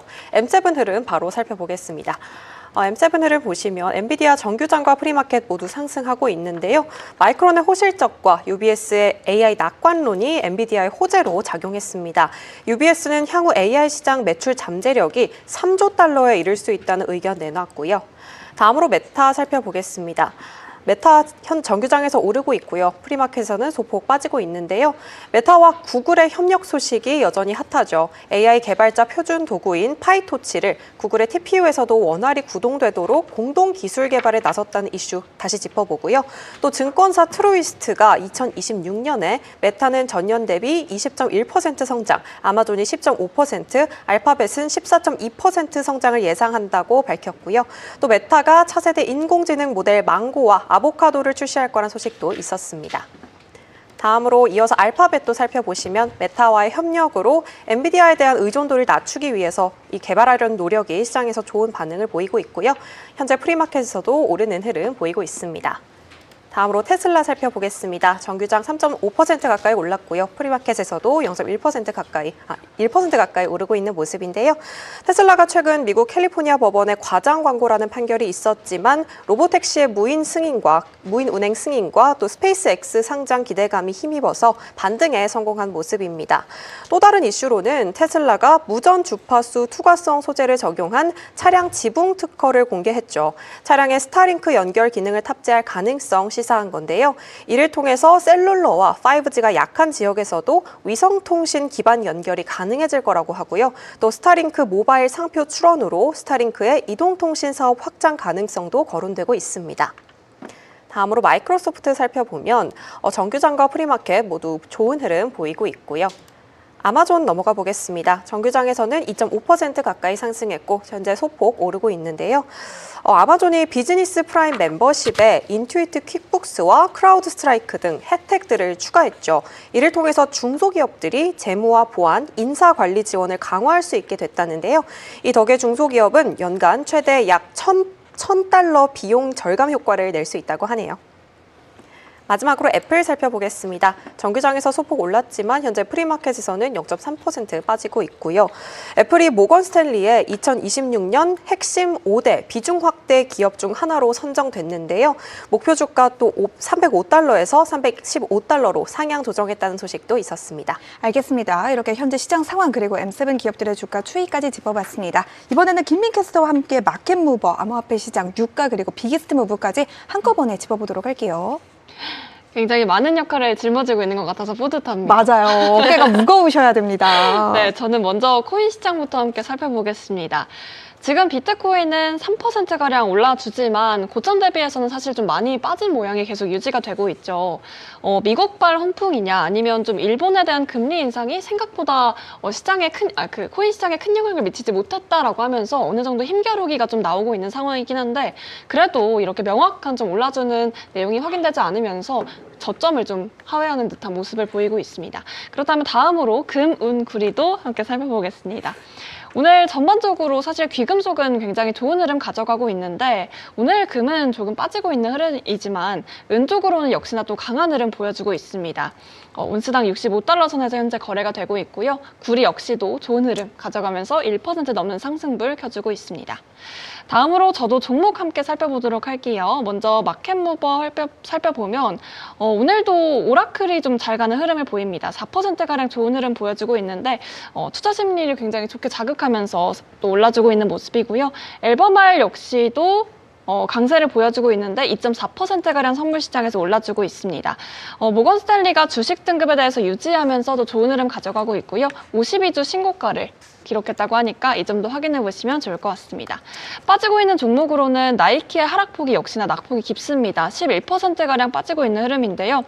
EPS 매출 그리고 모두 상회했음에도 불구하고 중국 부분에서 매출이 좀 하회했다라는 부분이 역시나 실망감을 자아내면서 오늘 저희 1부, 2부, 3부에 걸쳐서까지 계속해서 나이키라는 종목을 좀 빼놓지 않고 내려가는 종목으로 확인해 볼 수가 있습니다. 그리고 페덱스 쪽도 1.7%대 선물 시장 약세를 보이고 있습니다. EPS와 매출 모두 상회했음에도 불구하고 주가는 좀 따라가지 못하는 흐름을 현재 확인해 볼 수가 있네요. 그럼 비기스트 무브도 함께 살펴보도록 하겠습니다. 오늘 헤드를 살펴봤을 때 오라클, 코어위브, 나이키, 그리고 코인베이스 같은 종목들이 확인이 됩니다. 제가 아까 말씀드렸던 내용은 좀 제외를 하고 코인베이스와 코어위브 쪽으로 좀 이슈가 있다면 코인베이스의 경우에는 미국 증권거래위원회가 지침 발표 소식이 있었다라는 좀 긍정적인 내용이 나오면서 현재 선물 시장에서 3% 가까이 오르고 있는 모습이고요. 코어위브의 경우에는 미국 정부 이 제네시스 미션에 참여하는 기업에 선정이 되면서 아무래도 또 이 부분이 또 긍정적인 요인으로 작용하는 뉴스가 되겠죠. 그렇기 때문에 올라가고 있는 종목으로 확인이 되고 나머지는 제가 짚어드렸기 때문에 방금 뜬 마지막 속보까지 확인해보고 남겨드리도록 하겠습니다. 유나이티드 헬스 관련해서 속보가 나왔습니다. 감사 결과 3가지를 개선했다라는 내용이 확인됐는데요. 아무래도 미국 의료 시스템이 워낙 복잡하다 보니 이에 대해서 불만을 가진 소비자들 혹은 이용객들이 많았다고 합니다. 그렇기 때문에 또 이런 부분에 대해서 내부 문제를 해결하겠다라고 하는 내용을 보다 심도 깊게 발표한 내용으로 보이고요. 그렇기 때문에 유나이티드 헬스에 대해서 헬스 그룹에 대해서 좀 주가를 확인해 봤을 때는 큰 반응은 없었기 때문에 그냥 이런 뉴스가 있었다 확인해 보시면 좋을 것 같습니다. 알겠습니다. 유나이티드 헬스는 최근 들어서 다시 한번 반등을 해주는 분위기를 보여주고는 있지만 오랫동안 부침을 좀 겪었던 기업입니다. 당국의 조사랄든지 보험 부문 CEO의 총격 사건이랄지 경쟁 심화로 인한 매출 부진이랄지 여러 가지 악재들을 좀 동시에 겪은 기업으로 다들 알고 계실 텐데요. 다시 한번 좀 턴어라운드가 될 수 있는 기회가 될 수 있을지 지켜보시는 것도 좋을 것 같고요. 제가 마켓무브에서 제네락 을 좀 봤거든요. 제네락에 대한 월가 리포트도 나왔으니까 이것도 간단하게만 좀 여러분들과 공유를 해보도록 할게요. 제네락은 발전기 제조 기업이죠. 목표가가 186달러에서 195달러로 올라갔다라는 이야기가 있었습니다. 현재가 대비해서 약 42.3% 정도의 추가 상승 여력이 있다고 보시면 될 것 같고요. 여기를 보니까 지금 기관은 웰스파고라고 알려져 있습니다. 네. 이러한 부분까지 여러분들 체크해 보시면 될 것 같고요. 관련해서 제네락의 주가가 지금 잘 가고 있다라는 점 한 번쯤 참고를 해보시면 좋을 것 같습니다. 이번에는 구윤호 캐스터와 함께 이 시각 나오고 있는 주요 외신들의 헤드라인 살펴보도록 하겠습니다. 네, 다음으로 제가 가져온 소식은 메타 CEO 저커버그 관련 소식인데요. 이 메타 CEO인 마크 저커버그의 자선재단이 그가 직접 설립했던 이민 옹호 단체와 결별했다고 합니다. 저커버그와 그 부인 프리실라 첸이 설립한 첸 저커버그 이니셔티브가 올해 들어 친이민 개혁단체 포워드.어스와 공식적인 관계를 종료했다는 건데요. 포워드.어스는 2013년에 저커버그가 다른 테크 기업 경영진들과 함께 만든 단체고요. 올해 처음으로 저커버그 부부로부터 단 한 푼의 후원도 받지 못했다고 해요. 또 설립 이후 처음으로 저커버그 측 인사가 이사회에 전혀 없는 상태라고 합니다. 이번 결정은 트럼프 대통령의 재선 이후로 저커버그가 메타의 정책과 기부 방향을 전반적으로 조정하는 흐름과 맞물려 있다는 평가가 나오고요. 이민과 다양성에 적극적이던 이 과거 행보에서 한 발 물러나서 하나의 상징적인 변화가 됐다고 보셔도 될 것 같습니다. 알겠습니다. 첫 번째 이슈로는 메타 CEO 마크 저커버그의 자선재단과 관련된 이야기 짚어봤습니다. 다음 이슈로 넘어가 볼게요. 네, 다음 이슈는 넷플릭스 그런 광고에 대한 소식인데요. 넷플릭스 보다가 혹시 광고 때문에 놀라신 적 있지 않으세요? 저는 정말. 없어요. 저는 돈 많이 내는 버전으로 쓰기 아, 때문에 네. 광고는 허용하지 않습니다. 저는 광고를 보고 좀 놀란다기보다는 그냥 보기 싫어서 멍 그쵸. 때리고 있는 날이 더 많은 것 맞아요. 같아요. 저도 최근에 전지적 독자 시점이라는 네. 걸 봤는데 네. 괴물이 막 나오고 있는데 갑자기 막 스피커 광고가 나오고 이래가지고 흐름을 확 깨더라고요. 그러면 안 되죠. 그렇죠. 그래서 제가 이 기사에 너무 공감을 해서 가져와 봤습니다. 요즘 스트리밍 광고가 돈이 되는 사업으로 성장하고는 있지만 시청자들 반응은 그렇게 좋지는 않다고 하는데요. 광고가 너무 말도 안 되는 시점에 나오기도 하고 관심 없는 광고가 계속 반복되다 보니까 짜증이 난다 이런 목소리가 계속 되고 있다고 하고요. 넷플릭스와 디즈니 플러스 등 주요 스트리밍 서비스들이 광고 요금제를 확대하면서 이런 불편을 겪는 시청자들이 함께 늘고 있다는 건데요. 전문가들은 이 문제가 계속 심각해질 경우에는 결국 구독자 이탈로 이어질 가능성도 시사했습니다. 아이러니한 건 이 스트리밍 광고의 강점으로 꼽혀온 맞춤형 타깃 광고가 오히려 불만의 원인이 되고 있다는 건데 데이터 기반으로 더 정확한 광고를 보여주는 보여주겠다던 약속이 현실에선 반복적이고 엇박자 나는 광고로 평가되고 있다는 거예요. 올해 미국 내 스트리밍 광고 지출은 13% 증가한 123억 달러로 예상되는 반면에 전통 TV 광고는 감소할 전망이고요.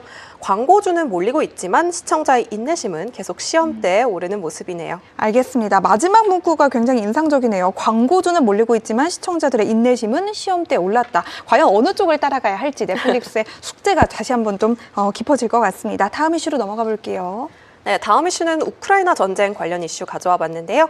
푸틴 러시아 대통령이 우크라이나 전쟁을 끝내는 방안에 대해서 논의할 의사가 있다고 밝혔다고 해요. 다만 우크라이나와 유럽이 요구해온 핵심 조건을 받아들이지는 않겠다는 입장은 분명히 했고요. 다만 이 푸틴 대통령은 모스크바에서 열린 연례 기자회견에서 지난 8월 알래스카에서 트럼프 미국 대통령과 논의한 종전 구상에 대해서는 사실상 합의했다고 말했고요. 서방이 제안 자체를 거부하고 있다는 주장도 덧붙였습니다. 미국과 러시아가 마련한 이 평화안은요, 사실 처음에 공개됐을 당시에는 러시아의 요구를 상당 부분 반영했기 때문에 우크라이나와 유럽의 강한 반발을 샀었죠. 일부 쟁점이 이후에 수정되면서 협상에 대한 기대감이 다시 커지고 있고요. 다만 푸틴 대통령은 현재 수정된 안을 수용할지에 대해서는 명확히 밝히지는 않았습니다. 이번 주말에 미국을 중재로 우크라이나와 러시아가 각각 추가 협상에 나설 예정이라고 하고요. 푸틴 대통령은 내년에는 전쟁 없는 평화를 원한다고 말하지만 러시아의 영토 요구를 철회할 뜻은 없음을 다시 한번 분명히 하는 모습이네요. 알겠습니다. 이번 주말이 러우 전쟁 종전 협의에 대한 고비가 될 것 같습니다. 다 같이 함께 지켜보시죠. 다음 이슈로 넘어가 볼게요. 네, 다음 이슈는 영국 금리 관련 소식입니다. 유럽 중앙은행 ECB가 당분간 금리를 그대로 유지할 수 있다는 신호가 나는데요. ECB 통화정책위원인 피에르 분슈 벨기에 중앙은행 총재는 현재 통화정책은 좋은 위치에 있다면서 최근 경제 전망이 현실화된다면 서두를 필요가 없다고 밝혔습니다.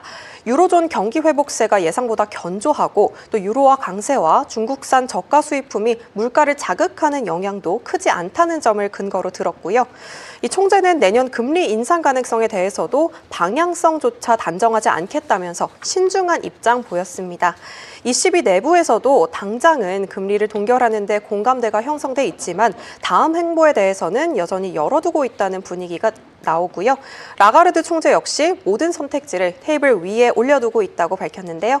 다만 최근 물가와 성장 전망을 보시면 시장에서는 ECB의 금리 인하 사이클이 사실상 마무리 단계에 들어갔다는 분석이 나오고 있네요. 알겠습니다. 마지막 소식으로 유럽 중앙은행의 금리 동결 소식까지 짚어봤습니다. 댓글에서 제가 넷플릭스 비싼 버전을 쓴다고 하니까 보아님 플렉스력 보소. 억대 연봉으로 밝혀져. 맞나요? 할 말이 많지만 하지 않겠습니다. 알겠습니다. 이번에는 김민 캐스터와 함께 CNN 그리고 CNBC의 헤드라인 짚어보도록 할게요. 네, 먼저 마켓워치 관련해서가 아니라 어떤 레이티스 뉴스가 있는지 함께 체크해 보도록 하겠습니다. 오늘 우버에 관한 내용을 잠깐만 짚어보고 넘어가 보도록 할게요. 최근 우버 주가 관련해서 좀 많이 내려왔다. 그래서 과도하게 할인됐다라는 우려의 목소리가 나오고 있다고 합니다. 실제 차트를 좀 살펴봤을 때 지금 52주 신고가 대비해서는 고점 대비해서 많이 내려와 있긴 하죠. 지금 79달러 선에서 거래가 되고 있는데 사실 이런 우려 때문에 좀 자율주행차에 대한 아쉬움이 좀 남아있다. 테슬라만 아니었어도 이렇게까지 내려오진 않았다라고 하는 반응도 있다고 하니까 뭔가 좀 아쉬운 측면이 남아있는 그런 뉴스라고 좀 확인이 됩니다. 두 번째로 넘어가 보도록 하겠습니다.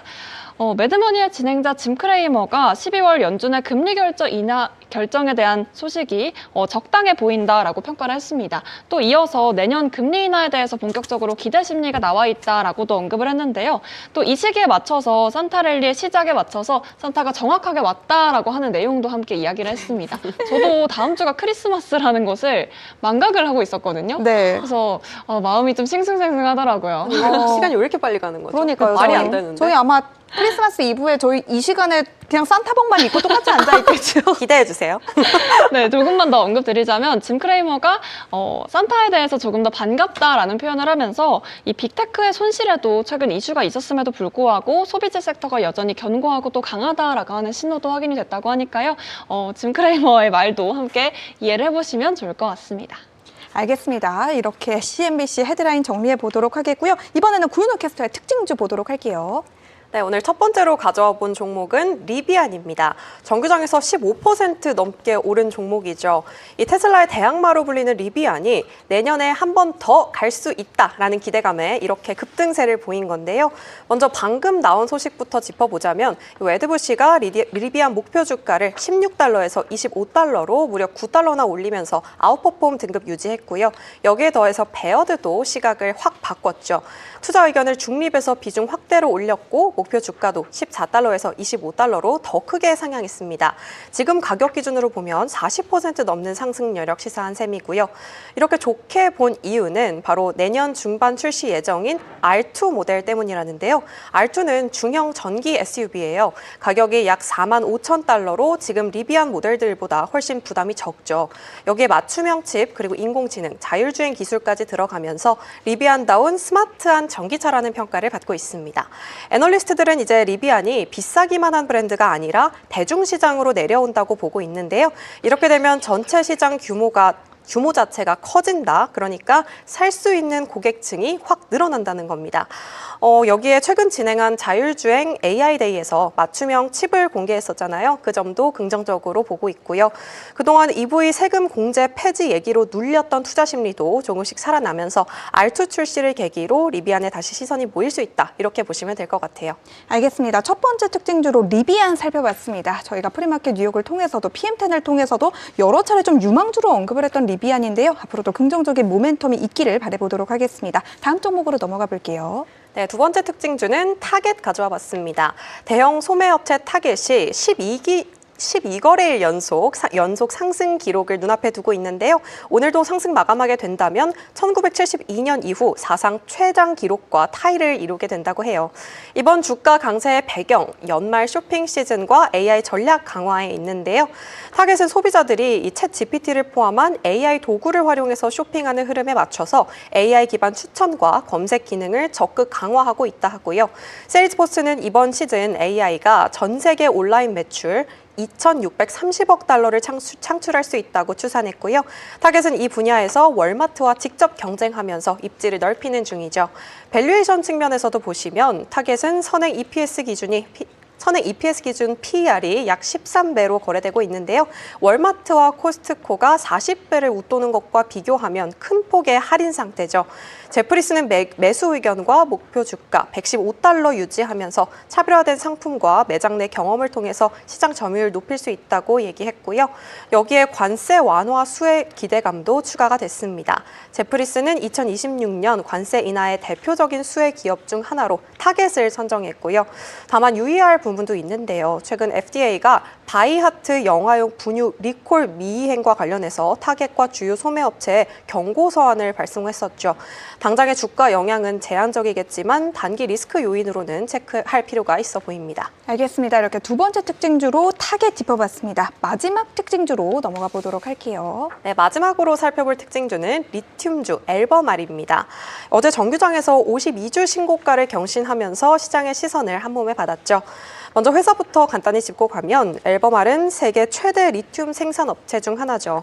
전기차와 배터리 산업이 커질수록 함께 주목받는 대표적인 리튬 대장주라고 보시면 되시겠습니다. 주가가 오른 가장 직접적인 이유는 바로 중국 리튬 가격 급등 이슈가 있는데요. 중국 장시성의 핵심 리튬 생산지인 이춘시가 27건의 채굴 허가를 취소할 계획을 밝히면서 공급 축소 우려가 커진 상태고요. 이 여파로 중국 탄산 리튬 선물 가격이 지난해 6월 이후 최고치를 기록했다고 합니다. 이런 흐름 속에서 앨범알뿐만 아니라 관련주인 SQM이나 리튬 아르헨티나도 동반 강세를 보였고요. 증권가 평가도 빠르게 달라졌습니다. 또 갓 나온 소식 가져와 봤는데요. 모건 스탠리가 중립 등급과 147달러 목표 주가 제시하면서 회사의 4분기 실적 전망을 상향 조정했다는 소식 가져와 봤고요. 또 UBS는 중립에서 매수로 상향하고 목표 주가는 185달러로 크게 올렸습니다.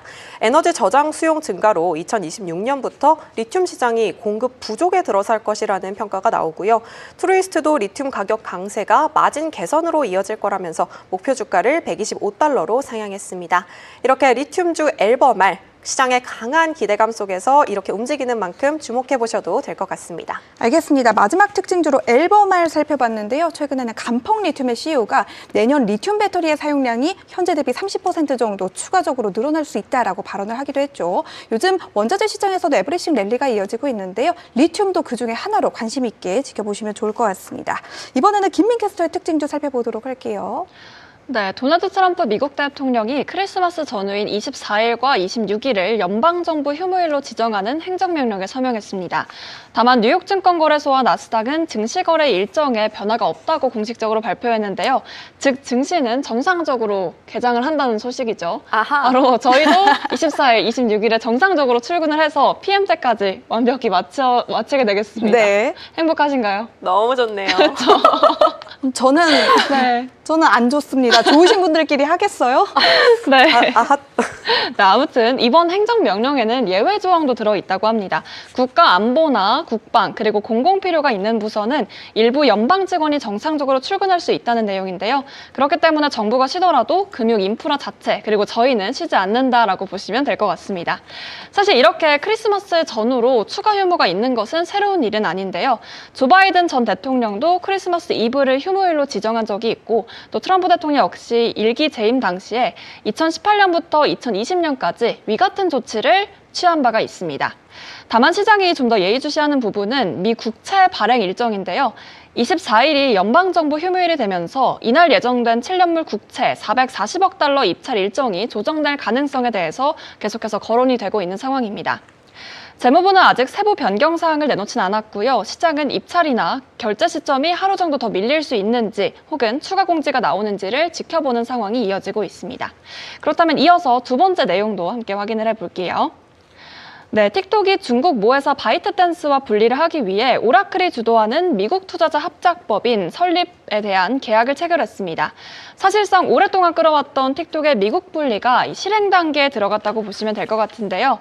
새롭게 만들어질 틱톡 미국 법인은 미국 투자자가 과분 지분을 보유하고 또 데이터 보호와 콘텐츠 관리, 보안 운영은 미국 내에서 독립적으로 맡은 구조가 형성이 됩니다. 다만 아직까지는 완전한 분리다 이렇게 보긴 어렵습니다. 기존 바이트댄스와 기존의 투자자 지분을 합치면 여전히 약 50% 수준의 영향력이 남아있고 또 핵심 추천 알고리즘은 바이트댄스가 라이선스의 형식으로 제공한다고 합니다. 알고리즘 자체는 중국에 남아있는 구조가 되기 때문에 미국 내에서도 이 실질적인 통제냐를 두고 논란이 계속될 가능성도 함께 가져가고 있다고 하고요. 또 한 가지의 변수는 중국 정부의 승인이 되겠습니다. 아직 최종 승인에 대한 결정은 나오지 않았지만 마지막 관문으로 자리를 하고 있는 만큼 이 최종 허가 여부에 대해서도 살펴보셔야겠고요. 그럼에도 불구하고 이번 거래가 어느 정도 마무리가 된다면 트럼프 2기 들어 계속 유예돼 왔던 틱톡 해출 리스크가 어느 정도 크게 낮아질 가능성에 대해서 크게 보고 있는 만큼 마찰을 좀 봉합하는 신호다라고 함께 확인을 해볼 수가 있겠습니다. 그렇다면 다음 이슈로도 함께 넘어가서 체크해 보겠습니다. 저는 트럼프 대통령의 우주 관련 내용의 행정명령을 좀 확인해 보려고 하는데요. 네. 트럼프 대통령이 미국의 우주 우위 확보를 국가 핵심 전력으로 명시한 행정명령을 발표했습니다. 우주를 과학과 안보, 또 산업 전반을 아우르는 전략 공간으로 격상하겠다는 의미인데요. 이번 행정명령의 목표는 미국의 우주 주도권을 중장기적으로 확실히 굳히겠다, 이런 의미를 가지고 있습니다. 구체적으로는 28년도까지 차세대 미사일 방어 기술에 대해서 입증하고 또 우주 안보 역량을 전면적으로 강화하겠다는 뜻입니다. 또 500억 달러 이상 규모의 민간 투자를 유치해 상업 우주 산업을 본격적으로 키우고 또 2030년까지 달 표면에 원자로를 배치하는 등 우주 핵 원료의 활용으로도 추진한다고 합니다. 사실 이렇게 트럼프 대통령이 여러 가지 우주 산업에 대해서 공식적으로 이야기를 한 만큼 그 뒤에 이어지는 내용도 또 유심히 체크를 해보셔야겠고요. 다음 이슈로도 넘어가 보도록 하겠습니다. 마지막으로 구글이 인도에서 UPI와 연동한 신용카드를 출시한다는 내용입니다. 인도는 인구가 14억 명이 넘지만 현재에서 카드 보유자는 아직까지 5천만 명이 되지 않는다고 하는데요. 구글은 이 점에 주목해서 디지털 결제는 익숙하지만 신용 접근성이 낮은 시장을 공략한다라는 신호로 확인해 볼 수가 있습니다. 이번 카드는 구글페이 앱에서 디지털 카드 형식으로 즉시 발급되고요. 온라인과 오프라인 모두로 또 사용할 수 있다고 합니다. 인도 정부가 지원하는 루페이 네트워크를 기반으로 설계됐다고 하는데요. 사용자는 결제 시 가상 보상 포인트를 적립할 수 있고 또 앱 안에서 지출 관리, 할부 전환, 보안 설정까지 직접 스스로 조정할 수가 있습니다. 구글은 이미 인도에서 개인 대출과 또 금 보증 대출 서비스를 제공해왔고 이번 신용카드 출시를 통해서 신용금융에 대해서 좀 본격적으로 영역 확장을 하겠다는 의미인데요. 현재는 아시아스 은행과 협력 중이지만 향후 금융 파트너를 조금 더 넓힐 계획이라고 합니다. 사실 구글이 이렇게 캐시카우의 역할을 하는 분야를 굉장히 넓혀가고 있기도 하지만 사실 이렇게 인도 같은 시장도 또 신흥국을 되게 탐색하고 있는 분위기가 펼쳐지고 있는 것 같습니다. 뭔가 인도에서 신용카드가 도입된다고 하니까 좀 새로운 부분으로 받아들여지는데 그만큼 또 뭔가 디지털에 소외된 계층까지도 함께 흡수할 수 있다는 점에서 큰 장점이 되지 않을까 싶습니다. 요즘 최근 빅테크들이 인도에 투자를 하는 기사를 저희가 여러 번 접하는 것 같습니다. 뭐 중국을 이은 넥스트 신흥국 시장이 인도다라는 이야기까지 나오고 있는 만큼 차세대 좀 유망한 시장으로 인도를 좀 바라보고 있는 곳들이 많은 것 같은데요. 이러한 것과 관련해서도 여러분들도 인도 시장에 대한 관심을 한 번쯤 가져보시는 것도 좋을 것 같습니다. 뭐 일단은 인구가 많죠. 고객들을 다량으로 확보할 수 있다는 장점을 가지고 있기 때문에 뭐 아직까지는 뭐 여러 가지 인프라가 부족하고 네. 무언가 좀 부족한 부분들이 많은 국가인 건 틀림은 없긴 하지만 그래도 여러 인구를 가지고 있다는 점에서 큰 장점을 가지고 있는 국가다라는 이야기를 한번 드려보도록 하겠습니다. 그러면 김민 캐스터와 함께 현재 시장 상황의 변동이 있는지 마지막으로 좀 짚어볼 요인들이 있을까요? 네, 지금 시장은 현재 혼조세로 프리마켓장 움직이고 있습니다. 다우존스 지수 역시 0.08% 하락하면서 현재 선물 시장 움직이고 있고요. 전반적으로 좀 12월이 되면 마지막 2주 동안은 계속해서 상승폭을 그려나간다 하는 이런 내용들이 확인이 됐었는데 올해 시장에서는 어떻게 좀 시장이 여러 가지 이슈들을 좀 적용해 나가면서 나갈지가 좀 걱정이 되는 부분들도 있는 것 같습니다. 산타가 오셔야 될 텐데 말이죠. 맞습니다. 그럼 마지막으로 맵 한번 살펴보면서 마무리해 볼게요. 오늘 오라클 쪽으로의 상승폭이 좀 두드러지네요. 4%가량 올라가면서 현재 선물 시장 움직이고 있고요. 그 외의 종목들은 조금은 좀 보합권에서의 움직임 정도 체크가 되고 있습니다. 또 오늘 밤에는 역대 최대 규모의 옵션 만기일이라고 하니까 이 점까지 체크해 보시면서 변동성에 좀 유의를 해야 한다라는 점도 마지막으로 언급드리겠습니다. 알겠습니다. 오늘 저희가 준비한 소식은 여기까지입니다. 저희는 다음 주 월요일 밤 10시에 돌아오도록 할게요. 밤 10시에는 언제다 PM10!